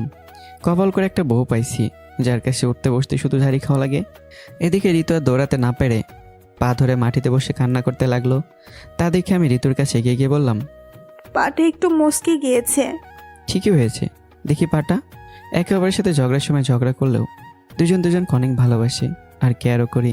আমি ঋতুর পাটা যখনই ধরতে যাব তখনই ঋতু আমার হাত ধরে বলল, এখন কি হবে মিস্টার রাহাত? পেতনি বউটা আবার আমাকে বোকা বানালো। দেখো, তুমি তো আমার মিষ্টি বউ, তাই না? তুমি কি আমার সাথে এমনটা করতে পারো? এখন এসব কথা বলে কোনো লাভ হবে না। তখন মনে ছিল না? আর হবে না, এবারের মতো মাফ করে দাও। সত্যি তো? সত্যি। আচ্ছা যাও, এবারের মতো মাফ করে দিলাম। লাভ ইউ বলে ঋতুর কপাল একটা কিস দিয়ে দিলাম দৌড়। পাগল একটা। রাতে ডাইনিং টেবিলে। রাহাত খাবার খেতে এসো, আম্মু তোমার জন্য অপেক্ষা করতেছে। আমি খাবো না, ভালো লাগতেছে না, তাড়াতাড়ি খেয়ে এসো। কিরে মা, রাত খাবে না? বললো নাকি শরীর খারাপ লাগতেছে। তারপর খাবার শেষ করে সব কিছু ঠিক করে ঋতু রুমের দিকে আসে। রুমে এসে দেখে আমি ঘুমিয়ে আছি। তারপর ঋতু আমার পাশে শুয়ে পড়ে। হঠাৎ আমি ঋতুকে শক্ত করে জড়িয়ে ধরে ঋতুর ঘাড়ে কিস করতে থাকি। কি করছো কি? তুমি ঘুমাও নাই? এবার আমি দুজনে টোট এক করে দেই। সকালবেলা ঋতু ঘুম থেকে উঠে ফজরের নামাজ পড়ে আমাকে ডাকতে লাগলো। রাহাত উঠে নামাজ পড়ে নাও। একটু পর উঠছি। না, এখনই উঠে আগে নামাজ পড়ে নাও, তারপর আবার ঘুমাবে। একটু পর উঠে পড়ে নেব না, এখনই। বলে আমাকে টেনে তুলে আশ্রমে পাঠিয়ে দিল। আর ঋতু নিচে সেই 2 কাপ কফি করে নিয়ে রুমে চলে আসলো। নামাজ শেষ। তুমি কোথায় গিয়েছিলে? কফি আনতে। নাও বলে রাহাতের হাতে একটা কফির কাপ ধরিয়ে দিল। তুমি আবার রান্নাঘরে গিয়েছিলে? তোমার না একদিন রান্না করতে করতে হাত পুড়ে গিয়েছিল? একদিন পুড়ে গিয়েছিল বলে কি সব সময় পুড়ে যাবে? যত সব ঢং। আমি ঢং দেখাচ্ছি? তা নয় তো কি। এখন চুপচাপ কফিটা খাও। তোমার যা ইচ্ছা করো, আমার কি। কফিতে মিষ্টি কম, একটু মিষ্টি দাও না। এত চিনি দিলাম, তাও তোমার আরও মিষ্টি লাগবে? রান্নাঘরে চিনি আছে, যাও নিয়ে আসো। তোমার কাছে তো আছে, শুধু শুধু রান্না করে যেতে হবে কেন? আমার কাছে? তোমার কাছে। আমি মিষ্টি কোথায় পাবো? ফাজলামি করতেছো আমার সাথে? ফাজলামো করবো কেন? বলি ঋতুর কাছে এগিয়ে গিয়ে ওটা একটা কিস দিয়ে বললাম, এই যে মিষ্টি। বাহ, কি টেস্ট। এইটা কি হলো? মিষ্টি খাওয়া হলো। তোমাকে তো আমি বলে দৌড়াতে ঋতু আমার শার্টের কলার ধরে টান দেয়। আমার ভর সামলাতে না পেরে আমি গায়ের উপর পড়ে যাই আর ঋতু ঠোঁটের সাথে ঠোঁট লেগে যায়। মিষ্টি আরও লাগবে বললেই হতো, শুধু শুধু এভাবে দৌড়াদৌড়ি করানোর কোনো মানে হয়? তোমাকে তো আজ আমি বলে আমার বুকের উপর কিল মারতে লাগলো। ব্যথা পাচ্ছি কিন্তু। পাও, তাতে আমার কি? আমার বুকে কিল মারতে মারতে বলল, সত্যি ব্যথা পাচ্ছি কিন্তু। তারপর ঋতু উপর থেকে উঠে আমাকে ধাক্কা দিয়ে সরিয়ে দিয়ে উঠে বলল, আমাকে ওঠাও। পারলে নিজে নিজেই ওঠো। বলেই নিচে নেমে আসলো। নিচে এসে রান্না করে যেয়ে দেখে আমার আম্মু রান্না করছে। আম্মু গুড মর্নিং। Good morning. আম্মু, আমি তোমাকে একটু সাহায্য করি? না, তোকে কিছু করতে হবে না। তুই রুমে যেয়ে রেস্ট নে, একটু পর আবার অফিস যাওয়া লাগবে। রান্না করতে গিয়ে ঋতু একদিন হাত পুড়িয়ে ফেলেছিল বলে আমার আম্মু আর রান্না করে ওকে আসতে দেয় না। ঋতু তা মাঝে মাঝে চুপি চুপি আসে। আম্মু, আমি তোমাকে সাহায্য করি, আর একটু রান্না করাটা দেখে এখন রেস্ট না নিলেও চলবে। আচ্ছা থাক। আম্মু, তোমাদের মতো আর কেউ আছে নাকি? আমি জানি না, তোমরা অনেক অনেক ভালো। কেউ চায় না বাড়ির বউ অফিসে যেয়ে বসুক, কিন্তু তোমরা আরও আমাকে সাপোর্ট দিয়েছো। আর বিয়ের কয়েকদিন পর থেকেই সবাই নতুন বউকে রান্নাঘরে আর বাড়ির সবার দায়িত্ব দিয়ে দেয়, কিন্তু আমার একদিন রান্না করতে যেয়ে হাত পুড়ে গিয়েছিল বলে তোমরা আর আমাকে রান্নাঘরে আসতে দিতে চাও না। তোমরা এত ভালো কেন? এত সুখ কি আমার কপালে সইবে? সবাই যদি তাদের বাড়ির বউকে মেয়ের চোখে দেখতো তাহলে আর এমনটা হতো না। তারপর দুজন মিলে গল্প করতে করতে রান্না শেষ করলো। রান্না শেষে সবাই মিলে একসাথে বসে নাস্তা করে নিলাম। তারপর আমি আর ঋতু রেডি হয়ে অফিসে চলে গেলাম। অফিসে গিয়েই ঋতু চলে গেল নিজের কেবিনে, আর আমি আর ঋতুর পিছু পিছু ঋতুর কেবিনে গেলাম। তুমি আবার এখানে কেন? আমার বইয়ের কেবিনে আমি আসছি, তাতে তোমার কি? তুমি কিন্তু দিনে দিনে বেশি শয়তান হয়ে যাচ্ছ। দেখো তোমার পিছনে তেলাপোকা। তেলাপোকার কথা শুনে ঋতু ভয়ে দৌড়ে আমাকে জড়িয়ে ধরলো। ঋতু, তুমি অফিসে এসে রোমান্স করলে কিছু না, আর আমি একটু করলেই দোষ। যে কেউ যখন তখন চলে আসবে, ছাড়ো আমাকে। তেলাপোকাটা সরাও প্লিজ, আমার ভয় করে। যে মেয়েটা নিজের স্বামীকে ভয় পায় না, সে তেলাপোকাকে দেখে ভয় পায়। ভাবা যায় এগুলো? তেলাপোকাটা সরাও না। তেলাপোকা আসলে তো সরাবো। তার মানে তুমি আমাকে বোকা বানালে? এতদিন তুমি আমাকে বোকা বানাতে, আর আমি আজ তোমাকে বোকা বানালাম। তোমাকে তো আজ আমি বলে রাহাতের পিঠে 2-4টা দিয়ে দিল। আল্লাহ গো, আমি কাকে বিয়ে করেছি? পুরাই তো ডেভিল। এটা মনে হয় না আমাকে আর বাঁচতে দেবে। अभी तो शुरू हुआ है, आगे आगे देखो होता है क्या। তোমাকে আমি পরে দেখে নেব। কেন? এখন কি তোমার চোখ অন্ধ নাকি যে পরে দেখে নিবা? তোমার সাথে কথা বলাই বেকার। আর আমি মনে হচ্ছে আপনার সাথে কথা বলার জন্য বসে আছে। থাকো তুমি, আমি গেলাম। যাও যাও, আমি কি তোমাকে আটকে রেখেছি নাকি? বলে আমি চলে গেলাম নিজের কেবিনে। আর এদিকে ঋতু কাজ করতে লাগলো। কাজ করতে করতে ঋতুর হঠাৎ মনে পড়লো কালকের কথা। কালকে আমাকে ফাইল দেওয়া হয়েছিল, আজকে সবগুলো ফাইল কমপ্লিট করে দেওয়ার কথা ছিল। বাচ্চা ধন, এবার তুমি কই যাবা? আমি শিওর তুমি একটা ফাইলও কমপ্লিট করনি। তারপর ঋতু ম্যানেজারকে ফোন করে বলল আমাকে ওর কেবিনে পাঠিয়ে দিতে। আমাকে সরাসরি ফোন করলো না, কারণ তখন যা হলো ঋতু বললে নাও আসতে পারি তাই। স্যার আসবো? Yes coming. স্যার ম্যাম আপনাকে ডেকেছে। কোন ম্যাম? স্যার ঋতু ম্যাম এক্ষুনি যেতে বললো আপনাকে। ওনাকে গিয়ে বলুন কাজ করছে, এখন আসতে পারবে না। ম্যানেজার শুধু মাথা নাড়িয়ে ঋতুর কেবিনের সামনে এসেই দরজায় কড়া নাড়ালো। ম্যাম স্যার বললো এখন কাজ করছি, যেতে পারবো না। আচ্ছা আপনি যান এখন। ম্যানেজার চলে যাওয়ার পর ঋতু গ্লাসের ভিতর দিয়ে দেখলো আমি ফাইলগুলো নিয়ে এখন বসছি। রাগে রাগে ঋতু আমার কেবিনে এসে বলল, আমি তোমাকে ডেকে পাঠালাম আর তুমি গেলে না কেন? হ্যাঁ, তা কি জন্য ডেকেছিলে? দেখি কি করছো, এখন যে আমি ডাকলেও তোমার যাওয়ার টাইম থাকে না। আরে কিছু না তো, ফাইলগুলো দেখছিলাম। কি? তুমি এখন ফাইল দেখতেছো? আগে কি করছো? আসলে থাক, এখন আর আসলে আসলে বলতে হবে না। কালকে যে ফাইলগুলো দিয়েছিলাম ওগুলো কি কমপ্লিট করছো? আসলে খেয়াল ছিল না। তোমার খেয়াল থাকে কোথায়? হ্যাঁ, এরপর থেকে আর হবে না।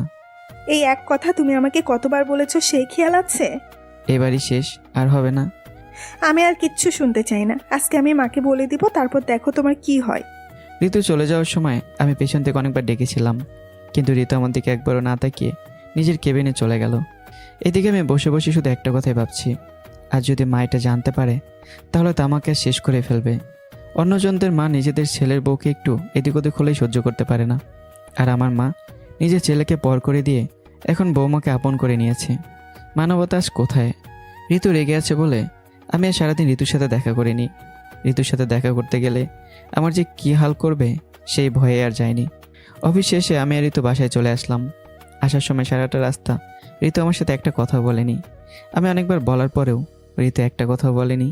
বাসায় এসেই ঋতু সোজা রুমে চলে গেল, আর আমি গাড়ি পার্ক করে ভিতরে গিয়ে সোফার উপর বসে পড়লাম। কিরে, টায়ার্ড লাগছে? যা ফ্রেশ হয়ে আয়, আমি টেবিলে খাবার দিচ্ছি। না মো, এখন কিছু খাবো না, একটু রেস্ট নিয়ে একেবারে রাতে ডিনার করে নেব। আচ্ছা। বলে রুমে চলে আসলাম। এদিকে ঋতু ফ্রেশ হয়ে আমাকে রুমে ঢুকতে দেখে রুমের বাইরে চলে যেতে লাগলো। তা দেখে আমি ঋতুর হাত ধরে আমার সামনে এসে দাঁড় করালাম। তোমার সমস্যা কি? হ্যাঁ, আসার সময় একটা কথা বললে না, আবার বাসায় এসে আমাকে এড়িয়ে চলছো কেন? অফিসের কথা মনে আছে? আমি তো বলছি আর হবে না, তারপরে তুমি এমন কেন করছো? আচ্ছা, তোমার ফাইলগুলো কমপ্লিট চাই তো? যাও, কালকের মতো সবগুলো ফাইল কমপ্লিট পেয়ে যাবে। রাগে রাগে কথা বলে ওয়াশরুমে চলে আসলাম। আর এদিকে আমার এমন ব্যবহারে ঋতু অবাক হয়ে গেল। ঋতু ফ্রেশ হয়ে এসে আমাকে ওখানে দাঁড়িয়ে থাকতে দেখে কিছু না বলেই চুপচাপ নিচে চলে গেল। ঋতু আমার এমন ব্যবহারে অবাকের উপর অবাক হচ্ছে, কারণ আমি কখন তার সাথে এমনটা করি না। এদিকে আমি নিচে এসে মাথা নিচু করে সোফায় চুপচাপ বসে আছি। আমাকে মাথা নিচু করে চুপচাপ বসে থাকতে দেখে আমার আম্মু আমার কাছে এসে বলল, কিরে, শরীর খারাপ নাকি এভাবে বসে আছিস যে? না কিছু হয়নি, এমনি ভাল লাগছিল না তাই। ও, তার ঋতু কোথায়? দেখো ওপরে কোথাও আছে হয়তো। এভাবে বলছিস কেন? ঋতুর সাথে কি তোর কিছু হয়েছে নাকি? না, ওর সাথে আবার আমার কি হবে? কিছু তো একটা হয়েছে, তা না হলে তুই এমনভাবে কথা বলার মানুষ না। তখন ঋতু নিচে এসে আমার আম্মুর পাশে গিয়ে দাঁড়ালো। আমি ঋতুকে দেখে সোফা থেকে উঠে নিজের রুমে চলে গেলাম। ঋতু, কি হয়েছে রে? ও আজ এমন করছে কেন? না আম্মু, তেমন কিছু না। আমাকেও বলবি না? তারপর ঋতু আম্মুকে সব কিছু বলল। কই, তুই রাগ করবি তা না, ও রাগ করে বসে আছে। হুম। এখন যা উপরে গিয়ে দেখ কি করছে ছেলেটা। ও তো তোকে ছাড়া এক মুহূর্ত থাকতে পারে না। ওনার কথা শুনে ঋতু খুব লজ্জা পেয়ে মাথা নিচু করে দৌড়ে নিজের রুমে চলে আসলো। রুমে এসে দেখে আমি ল্যাপটপ আর ফাইলগুলো নিয়ে কাজ করতে বসেছি। তাই ঋতু আমাকে ডিস্টার্ব না করে নিজের মোবাইল নিয়ে বিছানায় বসে গেম খেলতে লাগলো। আর এদিকে আমি কাজ করছি আর বারবার আর চোখে ঋতুর দিকে তাকাচ্ছি আর মনে মনে বলছি, আমি নাকি কাজ করি না, এখন দেখো আমিও কাজ করতে পারি। সবসময় এমন ভাব করে যেন শুধু ও একাই কাজ করতে পারে আর কেউ পারে না, যত সব। আর ঋতু ওদিকে মোবাইলে গেম খেলতে খেলতে ঘুমিয়ে গেছে। সন্ধ্যায় ঋতুর ঘুম ভাঙার একটু পরে আজান হয়। ঋতু উজু করে এসে নামাজ পড়ে উঠে আমার দিকে তাকিয়ে দেখে আমি এখনও কাজ করেই যাচ্ছি। তা দেখে আমার কাছে এসে ঋতু বলল, আজান হয়েছে, উঠে নামাজ পড়ে নাও, পরে আবার কাজ করো। আমি কিছু না বলেই চুপচাপ উঠে উজু করে নামাজ পড়ে আবারও কাজে বসলাম। আর এদিকে ঋতু নিচে এসে আম্মুকে রান্নার কাজে সাহায্য করছে। বাড়িতে কাজের লোক থাকলেও আমার আম্মুকে রান্না করা লাগে, কারণ আমি সরাসরি বলে দিয়েছি কোনো কাজের লোকে রান্না খেতে পারবো না। তুমি রান্না করলে খাবো আর না করলে খাবো না, কারণ তার রান্নাটাই অনেক ভালো। রাতের বেলা সবাই ডাইনিং টেবিলে ডিনার করতে বসেছে, কিন্তু আমি এখন আসিনি। তাই ঋতু এলো আমাকে ডাকতে। ঋতু রুমে এসে দেখে আমি কাজ করতে করতে টেবিলের উপর মাথা দিয়ে ঘুমিয়ে গেছি। তা দেখে ঋতু আমার দিকে এগিয়ে এসে আমাকে ঘুম থেকে ডেকে তুললো। যাও, ফ্রেশ হয়ে এসে নিচে খেতে চলো। আমি কিছু না বলে শুধু চুপচাপ দাঁড়িয়ে আছি। রাহাত, আমি কিন্তু তোমাকে কিছু বলেছি। আমার খিদে নেই, আমি কিছু খাবো না তোমাকে কিভাবে নিয়ে যেতে হয় সেটা আমার খুব ভালোভাবে জানা আছে। বলে আমাকে জড়িয়ে ধরে ঠোঁটে কিস করে দিল ঋতু। তার এমন কাণ্ড দেখে আমি অবাক। আর ঋতুর ওপর আমার যত অভিমান ছিল সব দূর হয়ে গেল। এটা কি হলো? নিনজা টেকনিক, এখন তো চলো। বাহ, মিষ্টিটা কি টেস্টি ছিল, আর একটা দাও না। মাইর দিব কিন্তু। তারপর দুজন নিচে চলে গেলাম। নিচে গিয়েই কিরে, এত দেরি হলো? শরীর ঠিক আছে তো তোর? আসলে কাজ করতে করতে ঘুমিয়ে গেছিলাম তাই। ওহ। তারপর সবাই ডিনার করতে শুরু করলাম। আমি খাবার খাচ্ছি আর পা দিয়ে বারবার ঋতুর পায়ে খোঁচা দিচ্ছি। আর এদিকে ঋতু আমার দিকে বারবার অগ্নি দৃষ্টিতে তাকাচ্ছে। আমি ঋতুকে চোখ টিপ মেরে আবারও পা দিয়ে ঋতুর পায়ে খোঁচা দিতেই ঋতু জোরে আমার পায়ের উপর দিল একটা পাড়া। ব্যথায় আমি জোরে জোরে চিল্লিয়ে উঠলাম। কিরে, কি হয়েছে? এভাবে চিল্লাচ্ছিস কেন? না মানে আসলে গলায় কাটা বিঁধেছে। আজ তো মাছ রান্না করাই হয়নি, তাহলে কাটা বিঁধবে কেমন করে? না মানে চেয়ারের সাথে পাটা বাড়ি লাগছে। তুই খাবার খাওয়ার সময় পা এদিক ওদিক নাচালে তো পায়ে লাগবেই। এরপর থেকে আর হবে না। তুই যেটা বলিস আর হবে না, সেটাই আরো বেশি করে করিস। এদিকে ঋতু আর আমার বোন আমাদের মা ছেলের কাণ্ড দেখে মুচকে মুচকে হাসছে। তারপর খাওয়া দাওয়া শেষ করে আমি আর আমার বোন যা যা রুমে চলে গেলাম।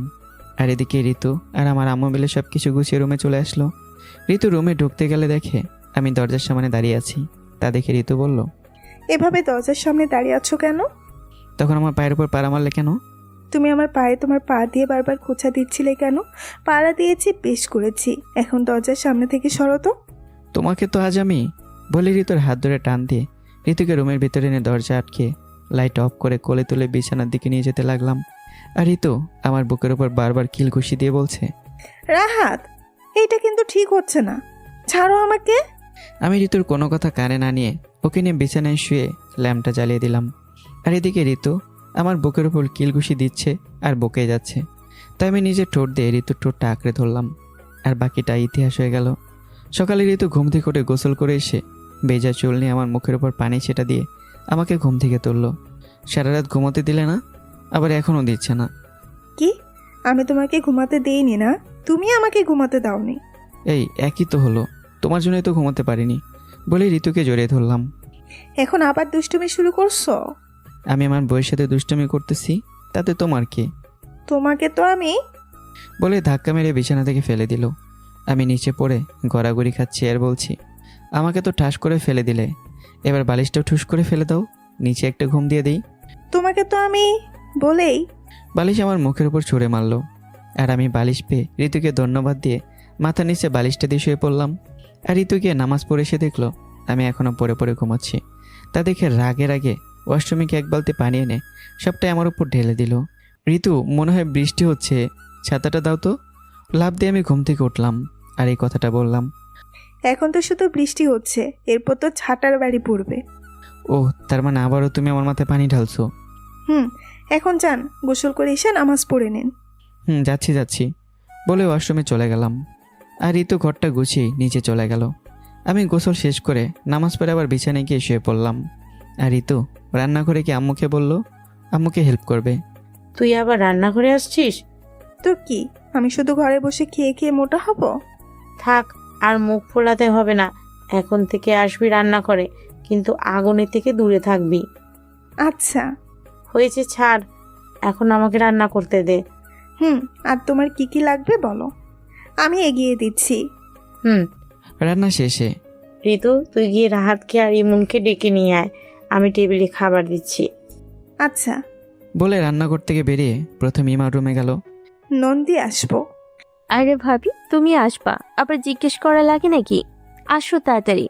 তুমি নাস্তা করতে আসো, আম্মু টেবিলে খাবার দিচ্ছে, আর আমি গিয়ে রাতকে ডেকে নিয়ে আসি। আচ্ছা যা, আসছি। হ্যাঁ বলে চলে আসলো আমার রুমে। ঋতু রুমে এসে দেখে আমি আবারও ঘুমিয়ে আছি। দেখো, এমনভাবে শুয়ে আছে যেন উনি নবাব সিরাজউদ্দৌলা। তোমার ঘুম আজ আমি ছুটাচ্ছি। বলে আমাকে ধাক্কা মেরে বিছানা থেকে নিচে ফেলে দিল। ওরে বাবা রে, আমার মাজাটা গেল রে। কে রে সকাল সকাল আমার বিছানা থেকে ফেলে দিলি? দাঁড়া, আজ তোর একদিন কি আমার একদিন। বলে উল্টো ঘুরে ঋতুকে দেখে একদম চুপ হয়ে গেলাম। কি যেন বলছিলে, চুপ হয়ে গেলে কেন? আমি আবার কি বলবো, আমি তো কিছুই বলিনি। তোমার নামে তো পুরুষ নির্যাতনের মামলা করা দরকার। উঠতে বসতে শুধু আমার উপর নির্যাতন করো।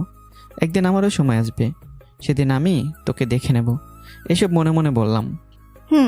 এখন ওঠো, সব সময় খালি ঘুম। আমার ঘুমের উপর তোমার এত রাগ কেন? তোমার এত ঘুম কই থেকে আসে? হ্যাঁ, আজ অফিস বন্ধ, তাই একটু দেরি করে ঘুম থেকে উঠলেও তোমার সমস্যা? সমস্যা। এখন যাও, ফ্রেশ হয়ে নিচে আসো নাস্তা করতে। যাও, আসছি। বলে ওয়াশরুমে চলে গেলাম। আর এই তো নিচে এসে আম্মুর পাশে চেয়ারটাতে বসলো। কিরে, রাহাত কোথায়? ঘুম থেকে উঠিয়ে ফ্রেশ হতে পাঠিয়ে দিয়ে আসলাম, এখনই চলে আসবে। ও আচ্ছা। আমি ফ্রেশ হয়ে নিচে এসে ঋতুর পাশে চেয়ারটাতে গিয়ে বসলাম। কিরে, তুই এত ঘুম কই থেকে পাস? আমার ঘুমের উপরেই কেন তোমাদের সবার এত নজর? হ্যাঁ থাক, এখন আর তোর সাথে আজাইরা পেঁচাল কোপ পেরে কোনো লাভ নেই। আমি আজারে পেঁচাল পারি? ইমা, আমি আজারে পেঁচাল পারি, তুই বলতো? হ্যাঁ পারিসই তো। বলে মুখে হাত দিয়ে মুখটা চেপে ধরে ফেললো। যা, এটা কি বলে ফেললাম? ইমা তুইও যাও, তোমাদের কারোর সাথে আমার কোনো কথা নেই। বলে না খেয়ে রাগে নিজের রুমে চলে গেলাম। দিদি তো ছেলেটাকে শুধু শুধু রাগিয়ে। তুমি তো শুরু করলে। আমি শুরু করছি বলে তোকেও করতে হবে নাকি? তুমি করলে কিছু না, আর আমি করলেই দোষ। আরে তোমরা আবার ঝগড়া শুরু করতেছো কেন? আমি ওর খাবারটা উপরে নিয়ে যাচ্ছি, দেখি না খেয়ে কোথায় যাই। আর তুই? তোমরা যতক্ষণ দুজনে ঝগড়া করতেছিলে ততক্ষণ আমার খাওয়া শেষ। তোমরা খেয়ে নাও, আমি ওর খাবারটা নিয়ে উপরে গেলাম। আচ্ছা যা। রাহাত খেয়ে নাও। না, আমার খিদে নেই, আমি কিছু খাবো না। কি বললে আবার বলো তো? আমি খাবো না, তুমি যাও এখান থেকে। তুমি সত্যিই খাবে না তো? না, খাবো না, কিছুতেই খাবো না। তোমরা সবাই কি আমাকে খেলার পুতুল পেয়েছো নাকি, যে যখন যাইছে তাই করবে? আমি কিচ্ছু শুনতে চাই না। খেতে তো তোমাকে হবেই, আর তোমাকে কিভাবে খাওয়াতে হবে সেটাও আমার ভালোভাবে জানা আছে। বলে আমার সামনে এসে আমার মুখটা চেপে ধরে মুখের মধ্যে খাবার ঢুকে দিল। সবসময় শুধু আমাকে ডেভিলগিরি দেখানো। নাও, এবার খেয়ে নাও বলে রাহাতের হাতে প্লেটটা ধরিয়ে দিল। তুমি খাই দিলে খাবো, না হলে খাবো না। কেন, তোমার হাত নেই? নিজে খেতে পারো না? বইয়ের হাতে খাওয়ার মজাই আলাদা। যত সব বাজে বাজে কথা। দাও প্লেটটা আমার কাছে দাও। বলে আমার হাত থেকে প্লেটটা নিয়ে আমাকে খাওয়াতে লাগলো। দেখছো, বলেছিলাম না বইয়ের হাতে খাওয়ার মজাই আলাদা। কি ভালো লাগছে। কথা বন্ধ করে চুপচাপ খাও। খাওয়া দাওয়া শেষে ঋতু আমাকে বলল, আজ তো ছুটি, তাই আজ বিকেলে চলো আমরা সবাই ঘুরতে যাই। আজ আমার পকেটটা ফাঁকা হবে শিওর। কি হলো, চুপ করে আছো কেন? যাব, আর না গেলেও তো টেনে হিচড়ে নিয়ে যাবে। এখন যাও, তুমি একটু ঘুমিয়ে নাও, আমি নিচে গেলাম। এটা নিশ্চয়ই কোনো ঝড়ের লক্ষণ। না হলে যারা আমার ঘুমের ওপর এত রাগ, সে আমাকে নিজে ঘুমোতে বলল। আজ আমার কি হবে কি জানি। যখন যা হবার হবে, এখন একটু শান্তিতে ঘুমিয়ে নেই বলে বিছানায় গাটা এলে দিলাম। বিকেলে, ঋতু তোমার হয়েছে? দাঁড়াও, আর 5 মিনিট। সেই 30 মিনিট ধরে বলতো স্যার 5 মিনিট। আয়নার সামনে বসে এত কি করছো? হ্যাঁ, হয়ে গিয়েছে, আমি আসছি, তুমি নিচে গিয়ে গাড়ি বের করো। ইমা আম্মু ওরা যাবে না? না, ওনাদের অনেক বলেছি, কিন্তু কেউ যেতে রাজি হলো না। ও, আমি নিচে গিয়ে গাড়ি বের করছি, তুমি তাড়াতাড়ি এসো বলে নিচে চলে গেলাম। আর এদিকে ঋতু রেডি হয়ে আম্মুর কাছ থেকে বিদায় নিয়ে আমার কাছে চলে আসলো। গাড়িতে না উঠে কি এখানে এভাবে দাঁড়িয়ে থাকবে? উঠছি। তা এখন কোথায় যাব? শহরের বাইরে কোনো একটা ফাঁকা জায়গায় নিয়ে চলো। আচ্ছা বলে গাড়ি চালাতে শুরু করলাম। নামো, এসে গিয়েছি। জায়গাটা কি সুন্দর। শহরের চারিদিকে মানুষের ভিড়ে থাকতে থাকতে দম বন্ধ হয়ে আসে। এই জায়গাটা আসলেই মন ভালো করার মতো একটা জায়গা। প্রাণ খুলে নিঃশ্বাস নেওয়া যায় এখানে। এখানে না আছে কোনো শব্দ, আর না আছে মানুষের ভিড়। আসলে জায়গাটা এমনই, এখানে যে একবার আসবে তারই মন ভালো হয়ে যাবে। বলে দৌড়ে মাঠের মাঝে গিয়ে দুহাত দুদিকে ছড়িয়ে ঘুরতে লাগলো। পাগলি একটা। রাহাত, তোমাকে অনেক অনেক ধন্যবাদ আমাকে এই জায়গাটায় নিয়ে আসার জন্য। এখন তুমি ঘোরা বন্ধ করো, নাহলে কিন্তু মাথা ঘুরে পড়ে যাবে। না, পারবো না বলে এই চারিদিকে দৌড়াতে আর লাফাতে লাগলো। ঋতু থামো, না হলে পড়ে যাবে কিন্তু। কে শুনে কার কথা? ঋতু আমার কোনো কথায় কান্না দিয়ে আরো বেশি জোরে দৌড়াতে আর লাফাতে লাগলো। পাগলিটা আবারও বাচ্চামা ভাবটা শুরু করে দিয়েছে। ঋতু দৌড়াতে দৌড়াতে হাঁপিয়ে এসে আমার পাশে এসে ধপাস করে বসে পড়লো। দৌড়াতে দৌড়াতে ঘামে একদম ভিজে গিয়েছো দেখছি। পকেট থেকে রুমালটা বের করে ঋতুর মুখটা মুছে দিলাম। তারপর ওখানে বসে কিছুক্ষণ গল্প করার পর ঋতু বলল, একটু শপিং করবে। এতক্ষণ তো ভালোই ছিল, এখন আবার শপিং কেন? কি হলো, কি ভাবছো? না কিছু না, চলো। তারপর দুজনে গিয়ে গাড়িতে বসলাম। আচ্ছা, শপিং করার কি দরকার? চলো আমরা অন্য কোথাও গিয়ে ঘুরে আসি, আমি গাড়ি ড্রাইভ করতে করতেই বললাম। শপিং মলে পৌঁছে গাড়িটা পার্ক করে দুজনে ভেতরে চলে গেলাম। ঋতু শপিং করছে আর সব ব্যাগগুলো আমার হাতে ধরিয়ে দিচ্ছে। আরে আর কত কিছু কিনবে, দেখো আমার 2 হাতে আর কোনো জায়গা নেই। এখন কি ব্যাগগুলো আমার মাথায় নিতে হবে নাকি? আইডিয়াটা খারাপ না। কিছু না, আমি পারবো না। শেষমেশ তুমি আমার মান সম্মান ডোবাবে। চলো, আজকের মতো এতটুকুই। আজকের মতো এতটুকুই মানে? পরে আবার করবে নাকি? করতেও পারি। আর না, তুমি আর যা কিনছো সেগুলোতে 1 বছর আরামসে চলে যাবে। হ্যাঁ না বলে এখন চলো বলে আমি সামনের দিকে এগোতে লাগলাম। আরে তুমি আগে চলে যাচ্ছ কেন? কেন, আবার কি হয়েছে? বিল পেমেন্ট কে করবে শুনি? কেন তুমি? সামনে জ্যান্ত একটা হাজবেন্ড থাকতে আমি কেন বিল দিতে যাব? দেখছো না আমার 2 হাত ভর্তি ব্যাগ, আমি বিল দিব কেমন করে? তোমাকে কিচ্ছু করতে হবে না, যা করার আমি করছি।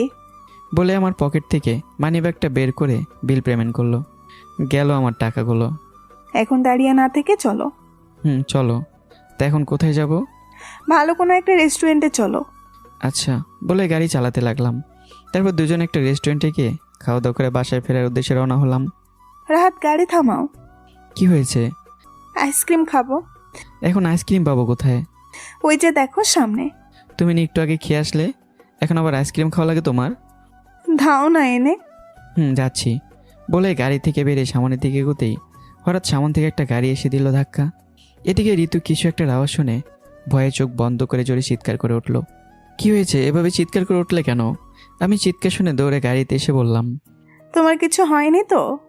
আমার আবার কি হবে, তুমি কান্না থামাও। তাহলে অ্যাক্সিডেন্ট হলো কিসের? একটা ট্রাক এসে আমার সামনে একটা খাম্বায় বাড়ি মারছে। আল্লাহর কাছে শত শত শুকরিয়া যে তোমার কিছু হয়নি। এখন তুমি চুপ করে এখানে বসে থাকো, আমি তোমার জন্য আইসক্রিম নিয়ে আসি। না, এখন কোথাও যাওয়া লাগবে না, চলো বাসায় যাই। আরে পাগলি, ভয় পাচ্ছ কেন? আমার কিছু হবে না, আর আমি যাবো আর আসবো। না থাক, যাওয়া লাগবে না, আমার অনেক টায়ার্ড লাগছে। তুমি বাসায় চলো তো। আচ্ছা বলে গাড়ি স্টার্ট দিলাম। বাসায় এসেই আম্মু কোথায় তুমি? আম্মু তো একটু আগে গ্রামের বাড়িতে গেছে, কি যেন হয়েছে। গ্রামের বাড়ি গেছে মানে? আমাদের তো কিছু বলেনি। আর্জেন্ট একটু আগে ফোন আসছে, তাই তোমাদের কিছু বলে যেতে পারে নাই। ও, আমি আর ঋতু আমার বোন ইমার সাথে কথা বলে উপরে চলে গেলাম। আমি তো উপরে গিয়ে ফ্রেশ হয়ে বিছানায় গায়েলে দিলাম। আর ঋতু ফ্রেশ হয়ে এসে নামাজ পড়ে বিছানার কাছে এসে আমার কান ধরে আমাকে তুললো। আরে কি হয়েছে, এভাবে কান ধরে টানছো কেন? যাও, উঠে সোজা গিয়ে উঁচু করে এসো, নামাজ পড়ো, যাও। যাচ্ছি বলে উঠে উজু করে এসে নামাজ পড়ে নিলাম। একটা হবে নাকি? কি? মিষ্টি। আমি এখন মিষ্টি কোথায় পাবো? তোমাকে দিতে হবে না, আমার লাগবে, আমি নিজে নিয়ে নিচ্ছি। বলেই আমি ঋতুর সামনে গিয়ে ও ঠোঁটের সাথে নিজের ঠোঁট মিলিয়ে দিলাম। পরের দিন সকালে হ্যালো, কেমন আছিস মা? ভালো, তুমি কেমন আছো? ভালো। তুই আমাদেরকে ভুলে গেছিস? কি বলো এসব? তোমরা আমার বাবা মা, তোমাদের কিভাবে ভুলি বলো? আচ্ছা, ভালো কথা। তোর মামি আসছে তোদের বাসায়, কেন? আসলেই জানতে পারবি। বউ, রাতের মতো আর একটু আদর করো না প্লিজ। কি বললা তুমি? হঠাৎ বাসার কলিং বাজলো। এত সকাল সকাল কে আসবে ঠিক বুঝতে পারছি না। মেজাজ এমনিতে 420 হয়ে আছে, এত সকাল সকাল কে আসবে ঠিক বুঝতে পারছি না। মেজাজ এমনি 420 হয়ে আছে। দরজা খুলে ঋতু পুরো টাসকি খেলো, কারণ তার মামি আসছে। আসলে ঋতু তার মামির উপর রাগ করে আছে, তাদের বিয়েতে আসেনি বলে। কেমন আছিস? ভেতর আসতে বলবি না? আসো। জামাই কি বাসায় আছে? রুমেই আছে, একটু বসো, আমি ডেকে দিচ্ছি। আর কোনো কথা না বলে সোজা রুমে চলে এলো। আমি তখন ঘুমিয়ে আছি। এই উঠো, বাসায় লোক এসেছে, যাও গিয়ে দেখা করো। ঘুমোতে দাও না একটু, বুঝি না তোমরা সবাই আমার পিছনে এভাবে আঁচল বেঁধে লেগে আছো কেন? ওঠো এখন, মামি বাসায়। মামি? কোন মামি? আমার কতগুলো মামি আছে, তোমায় ডাকছে, যাও গিয়ে দেখা করে আসো। আন্টি এসেছে? হুম। কোথায় উনি? আর তুমি এখানে কি করো? ওনার সঙ্গে না বসে এখানে কি? ইচ্ছে করছে না তাই তোমার সাথে দেখা করতে এসেছে, দেখা করে চলে যাক, আমি থেকে কি করব? তোমার মামি উনি, সবচেয়ে বড় কথা ওনারাই তোমার গার্জিয়ান। প্রয়োজন নেই কারোর, এতদিন পর হঠাৎ এসে পড়লেই গার্জিয়ান হয়ে যাওয়া যায় না। কই বিয়েতে তো আসে নাই, ঠিক আছে বিয়ের পর একটিবারও আমার খবর নিতে এসেছিল? এসেছিল, তুমি নিজেই দেখা করনি। সে যাই হোক, আমার এখন তাদের নিয়ে কোনো মাথা ব্যথা নেই। আসছেন, দেখা করে চলে যেতে বলো। কিন্তু কোনো কিন্তু না। আর বিছানায় পড়ে না থাকে ফ্রেশ হয়ে সাথে সাথে নিচে চলে এলাম। ঋতুর মামি তখন এমার সাথে নানান ধরনের ভালো মন্দ আলাপ আলোচনা করছিল। আমি নিচে এসেই সবার আগে তাকে সালাম দিলাম। সবকিছু কেমন চলছে বাবা? জি আন্টি, আপনাদের দোয়ায় আর আল্লাহর রহমতে ভালোই আছি। ঋতু কোথায় গেল? আসলে ও বলতে হবে না, আমি সব বুঝি। মেয়েটা এখন আমার উপর রাগ চেপে বসে আছে। নতুন করে আর কি বলবো, আপনারা ওকে সেই ছোট থেকে জানেন চেনেন। মেয়েটার মাঝে এখনও ওই বাচ্চামিগুলো অবশিষ্ট রয়ে গেছে।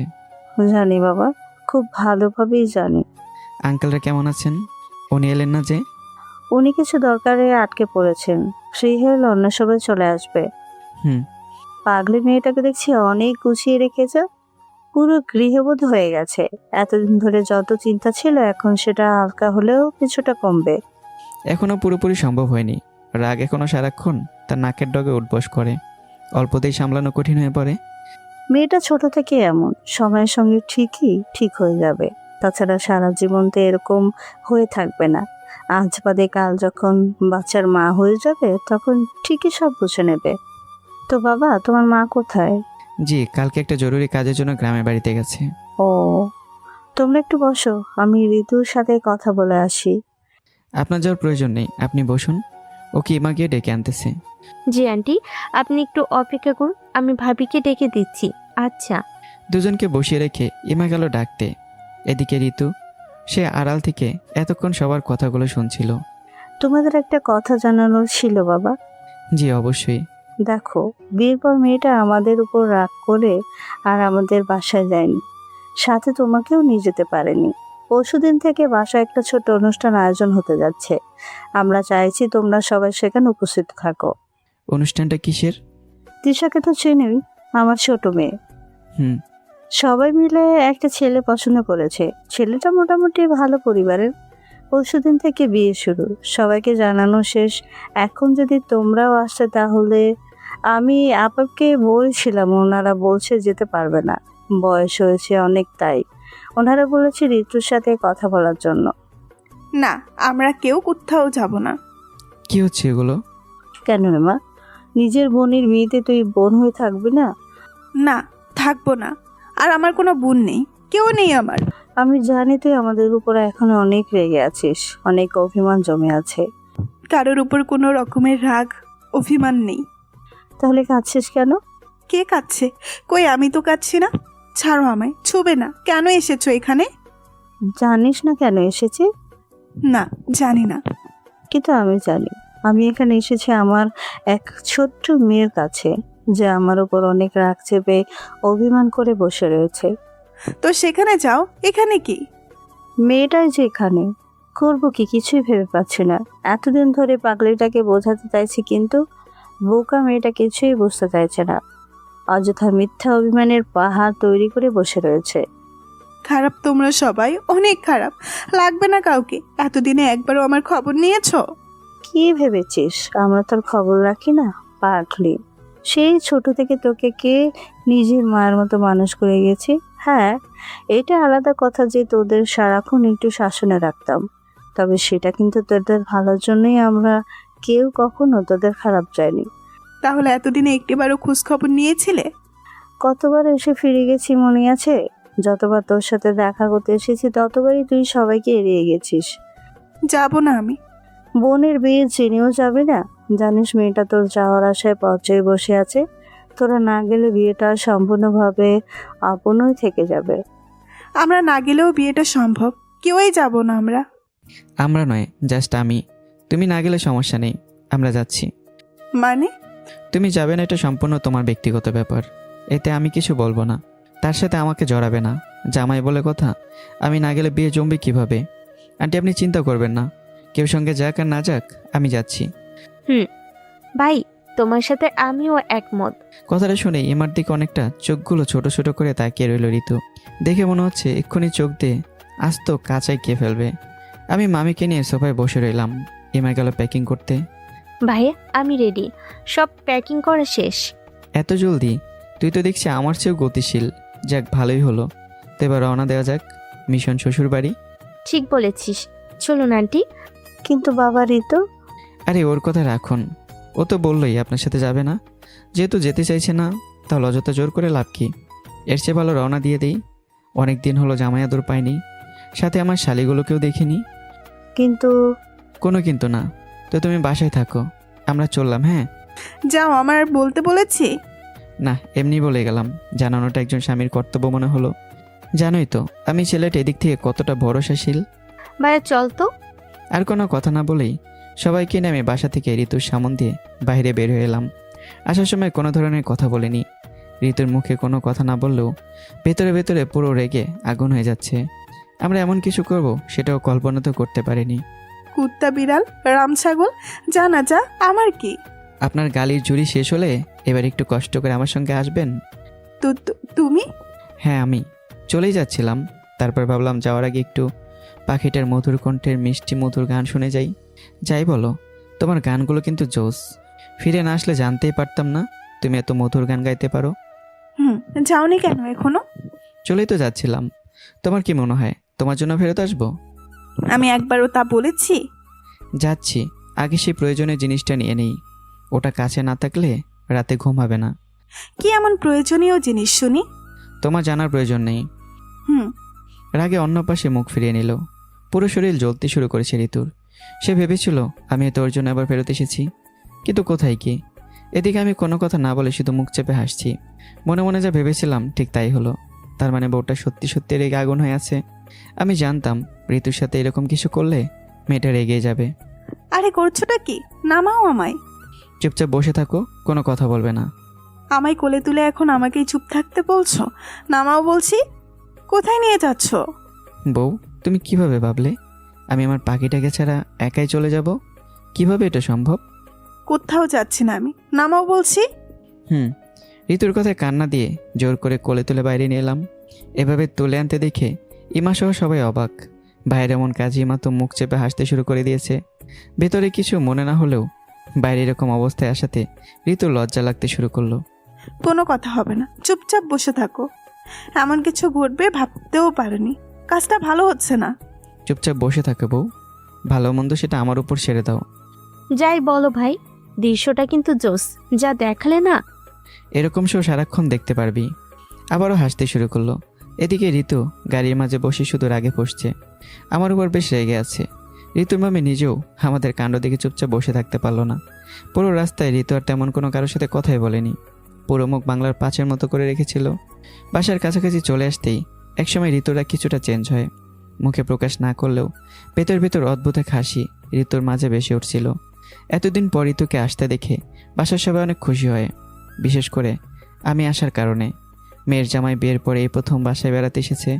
এক এক করে সবার সাথে দেখা করার পর ঋতু রুমে গিয়ে রেস্ট করতে বলল। এদিকে ঋতু তখনও সবার সাথে হাজার কথা বলতেও শুনতে ব্যস্ত, সঙ্গে ইমা যুক্ত। এই আমাদের ভালোবাসিস, বিয়ে হওয়ার সঙ্গে সঙ্গে জিজুকে নিয়ে হারিয়ে গেলি, একটা বারো আমি বোনটার খবর পর্যন্ত নিলি না। এখন উল্টা চোরাচুরি করে বাড়ির মালিককেই চোর বলে। খবর আমি নেইনি নাকি তোমরা? আমি ঠিকই খোঁজ রেখেছি, তোমারই কোনো সাড়া ছিল না। আহা, ওসব কথা রাখতো। এখন মেয়েটা এসেছে অনেক দিন পর, একটু রেস্ট করতে দাও। তাছাড়া রুমে জামাইটাও একলা রয়েছে। আসলেই তো, জিজুর কথা মনেই ছিল না। ছেলেটা বিয়ের পরেই প্রথম মামা শ্বশুর বাড়ি এলো। যা গিয়ে আগে কিছু নাস্তা দিয়ে আয়। আমি পারবো না, তোমাদের জামাই, তোমরাই করো। সমস্যা নেই, আমি আছি, তুমি চিন্তা করো না আম্মু। জিজুটা যখন আমার, তখন নাস্তাটাও আমি নিজেই তার কাছে নিয়ে যাব। কি বলিস আপু? হুম। তোমরা বসে আড্ডা দাও, আমি জিজুর সাথে দেখা করে আসি। কত চোটে আমার জিজুটা, আল্লাহ জানে এখন আরও কত চুতের ডিব্বা তৈরি হয়েছে। জিজু আসবো? আরে তিশা যে, আসো আসো। নিজের জিজুর কাছে আসতে অনুমতি নিতে লাগে নাকি? হালকা খাবার নিয়ে এলাম, আম্মু বললো খেয়ে নিতে, তাই নিয়ে এলাম। বাহ, জিজুর জন্য এত চিন্তা। জানলে আরও আগে তোমার কাছে চলে আসতাম। আমার কাছে আসার প্রয়োজন নেই, সেজন্য আপু আছে। তবে হ্যাঁ, আপু না থাকলে ভেবে দেখতাম। শালি, তোমার বোনকে সামলাতেই জীবনের গাড়ি ব্রেক হয়ে যাচ্ছে। ডেভিল একটা মেয়ে, বুদ্ধি হাঁটুর নিচে, রাগটা সারাক্ষণ মাথায়, না সরি শরীরে পুরো লোমে লোমে জমে থাকে। একটু কিছু বললেই 300 ওয়াট বাল্বের মতো জ্বলে ওঠে। সত্যি? আবার বলতে শুধুমাত্র আমি বলে সামলে নিচ্ছি। আমার জায়গায় অন্য কেউ থাকলে এতদিন ওকে পিটিয়ে তক্তা বানিয়ে ফেলতো। জানোই তো আমি ছেলেটা এসব থেকে কত দূর বসবাস করি। জিজু, তুমি কিন্তু আমার আপুকে বদনাম করছো। আপু জানলে খবর আছে। এর মধ্যে হঠাৎ আমার মা ফোন দেয়। হ্যালো মা, কেমন আছো? ভালো। আসার সময় কেমন আছে মা? ভালো। তুমি কালকে আমাদের না বলে ভেবে চলে গেলে কেন? আসলে সব বলবো, আমার আরো কয়েকদিন থাকতে হবে। ও, তাড়াতাড়ি চলে এসো, আমরা ঋতুর মামাতো বোনের বিয়েতে আসছি। ভালো করেছো। আচ্ছা রাখি। এদিকে ঋতু আর ইমা সবাই অনেকক্ষণ ধরে এটা ওটা নিয়ে গল্প করেই যাচ্ছে। বিয়েতে কি কি ধরনের আয়োজন করবে, কিভাবে করবে, কেমনভাবে করলে ভালো হয়, সেসব নিয়ে আলোচনা চলছে। আচ্ছা, যার বিয়ে তাকেই দেখছি না কেন? তৃষা কোথায়? ওকে তখন নাস্তার প্লেট নিয়ে রুমের দিকে যেতে দেখেছিলাম। হয়তো এখন সেখানেই বোনজামের সাথে আড্ডা দিচ্ছে। এতক্ষণ সবাই লাগে নাস্তা নিয়ে আসতে। ছেলেটা এসেছে একটু শান্তিতে থাকতে দেবে তা না করে জ্বালানোর জন্য সেখানে চলে গেছে। শয়তান মেয়ে একটা। সমস্যা কোথায় আন্টি? ভাইয়ের নিজেরও কোথাও গেলে একা বসে থাকা পছন্দ করে না। ভালোই হলো, হয়তো দুজনে মিলে ভালো আড্ডা দিচ্ছে। ওদের শালি দুলাভাই বলে একটা ব্যাপার আছে না? সেটা অবশ্য ঠিক বলেছো মামনি। কোনো কিছুই ঠিক না। আমরা এখানে যার বিয়ে নিয়ে মাথার ব্রেন খরচ করে পাগল হয়ে যাচ্ছি, আর উনি অন্যখানের শয়তানের সঙ্গে শয়তানি করছে। করতে পারে, অ্যাটলিস্ট শালি জিজু বলে কথা। চুপ করো তুমি, পরে দেখছি তোমায়। আবার কোথায় যাচ্ছিস? ভালো লাগছে না, ফ্রেশ হব। ঋতুর এসব প্রথম প্রথম ভালো না লাগলেও এখন কিছুটা হালকা হয়েছে। অযথা সেখানে থাকতে ভালো লাগছিল না, তাই মিথ্যা বাহানা দিয়ে ভেতরে চলে এলো। মাথায় শুধু বারবার তাদের বলা কথাগুলোই ভাসছে। ভাবি রেগে আছে এটা বুঝে উঠতে ঋতুর খুব একটা কষ্ট হয়নি।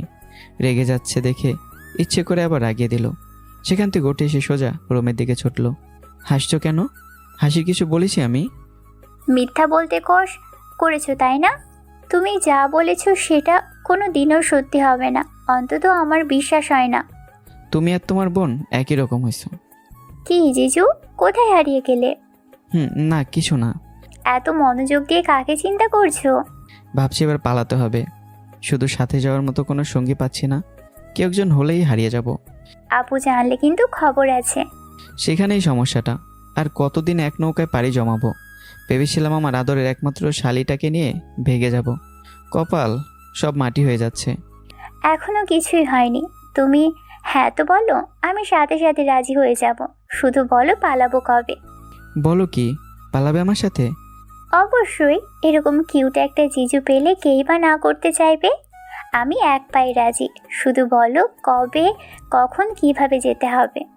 কোথাও যেতে হবে না, নিচে মামি ডাকছে, সেখানে যা। আমি কিছু বলার আগে ঋতু রুমে চলে এলো। এতক্ষণ দরজা দাঁড়িয়ে দুজনের কথা শুনছিল। প্রথমে ভেবেছিল ভেতরে চলে আসবে, পরে কিছু একটা ভেবে দরজার পাশেই থেমে যায়। পরে ভেতরে চলা কথাগুলো একের পর এক শুনতে থাকে। নিজের বোন আর আমার কথাগুলো শুনে রীতিমতো ঋতুর মাথায় আগুন জ্বলতে শুরু করে দিয়েছে। ভেতরে এসে আমার দিকে এমনভাবে তাকিয়ে রইল যেন এক্ষুনি চোখ দিয়ে আমায় গেলে ফেলবে। কি বলছিস শুনতে পাসনি? মামি ডাকছে, নিচে যা। এই তো এলো। আর কিছুক্ষণ সময় আমরা শালি দুলাভাই মিলে আড্ডা না দিলে হয়? কি হচ্ছে এগুলো? কিছুই না, সব তো নিজের সামনেই দেখতে পেলে। শালির সাথে ভালোবাসা, দুষ্টু মিষ্টি রোমান্টিক আলাপ করছিলাম, বাট মাঝখানে তুমি সেসব মাটি করে দিলে। ইস, খুব কষ্ট লাগছে তাই না? দুঃখে ভেতরটা ফেটে যাচ্ছে। চাইলে বলো আমি এক্ষুনি আবার তিশাকে ডেকে দিচ্ছি। মন তো সেটাই চাইছে। মেয়েটার সাথে কতদিন পর দেখা। শালি আমার আগের চেয়ে অনেক কিউট হয়ে গেছে, তাও আবার আস্ত একটা কিউটের ডিব্বা। এখানে দাঁড়িয়ে রয়েছো কেন? যাও গিয়ে এক্ষুনি ওকে নিয়ে চিপকে থাকো। এখন থাক, নিচে হয়তো চলেই গেছে। অযথা এখন সবার থেকে ডেকে নিলে ভালো দেখাবে না। অবশ্য প্রবলেম নেই, থাকছি অনেক দিনই তো থাকছি, কাল দেখা যাবে। চুপ করো। কি হলো? এটা ভদ্র ফ্যামিলি, এখানকার সবাই ভদ্রভাবে বলাফেরা করে। ঘুরতে আসছে, চুপচাপ ভালো ছেলের মতো চলাফেরা করবে, ভুলেও কোনো ধরনের অসভ্যতামে করবে না। এটা কেমন কথা? আমায় দেখি কি তোমার তাই মনে হয় এরকম করতে পারি আমি? আবার বলতে, যা ভেবেছিলাম তার চেয়ে অনেকটা বেশিই পারো। দুধে ধোয়া শিশু ভেবেছিলাম, জানতাম না আজ তো হারামে বের হয়ে যাবে। কী সব বলছো? শালি আমার ইমোশনাল, কে বলেছে তোমায়? এই, তুমি কোনোদিন মানুষ হবে না। বাইরের সবার মতো কত ভদ্র সেজে পারো, কিন্তু ভেতরে এমন কেন? ছি, কি ধরনের বাজে ভাষা। আজব, তুমি আমার বউ, সো তোমার বোন আমার শালি হবে তাই না? আর শালিকে শালি বলবো না তো কী বলবো? এই কথাটা বলতে দেরি আর ঋতুর আমার উপর ঝাঁপিয়ে পড়তে দেরি হলো না। দেখুন তো কীরকমটা লাগে। তো বলুন তো এরপর কি হলো? এটা জানতে হলে অবশ্যই এর পরের পর্বের জন্য অপেক্ষা করতে হবে। এর পর্বে A to Z একসাথে করে দেওয়া হবে।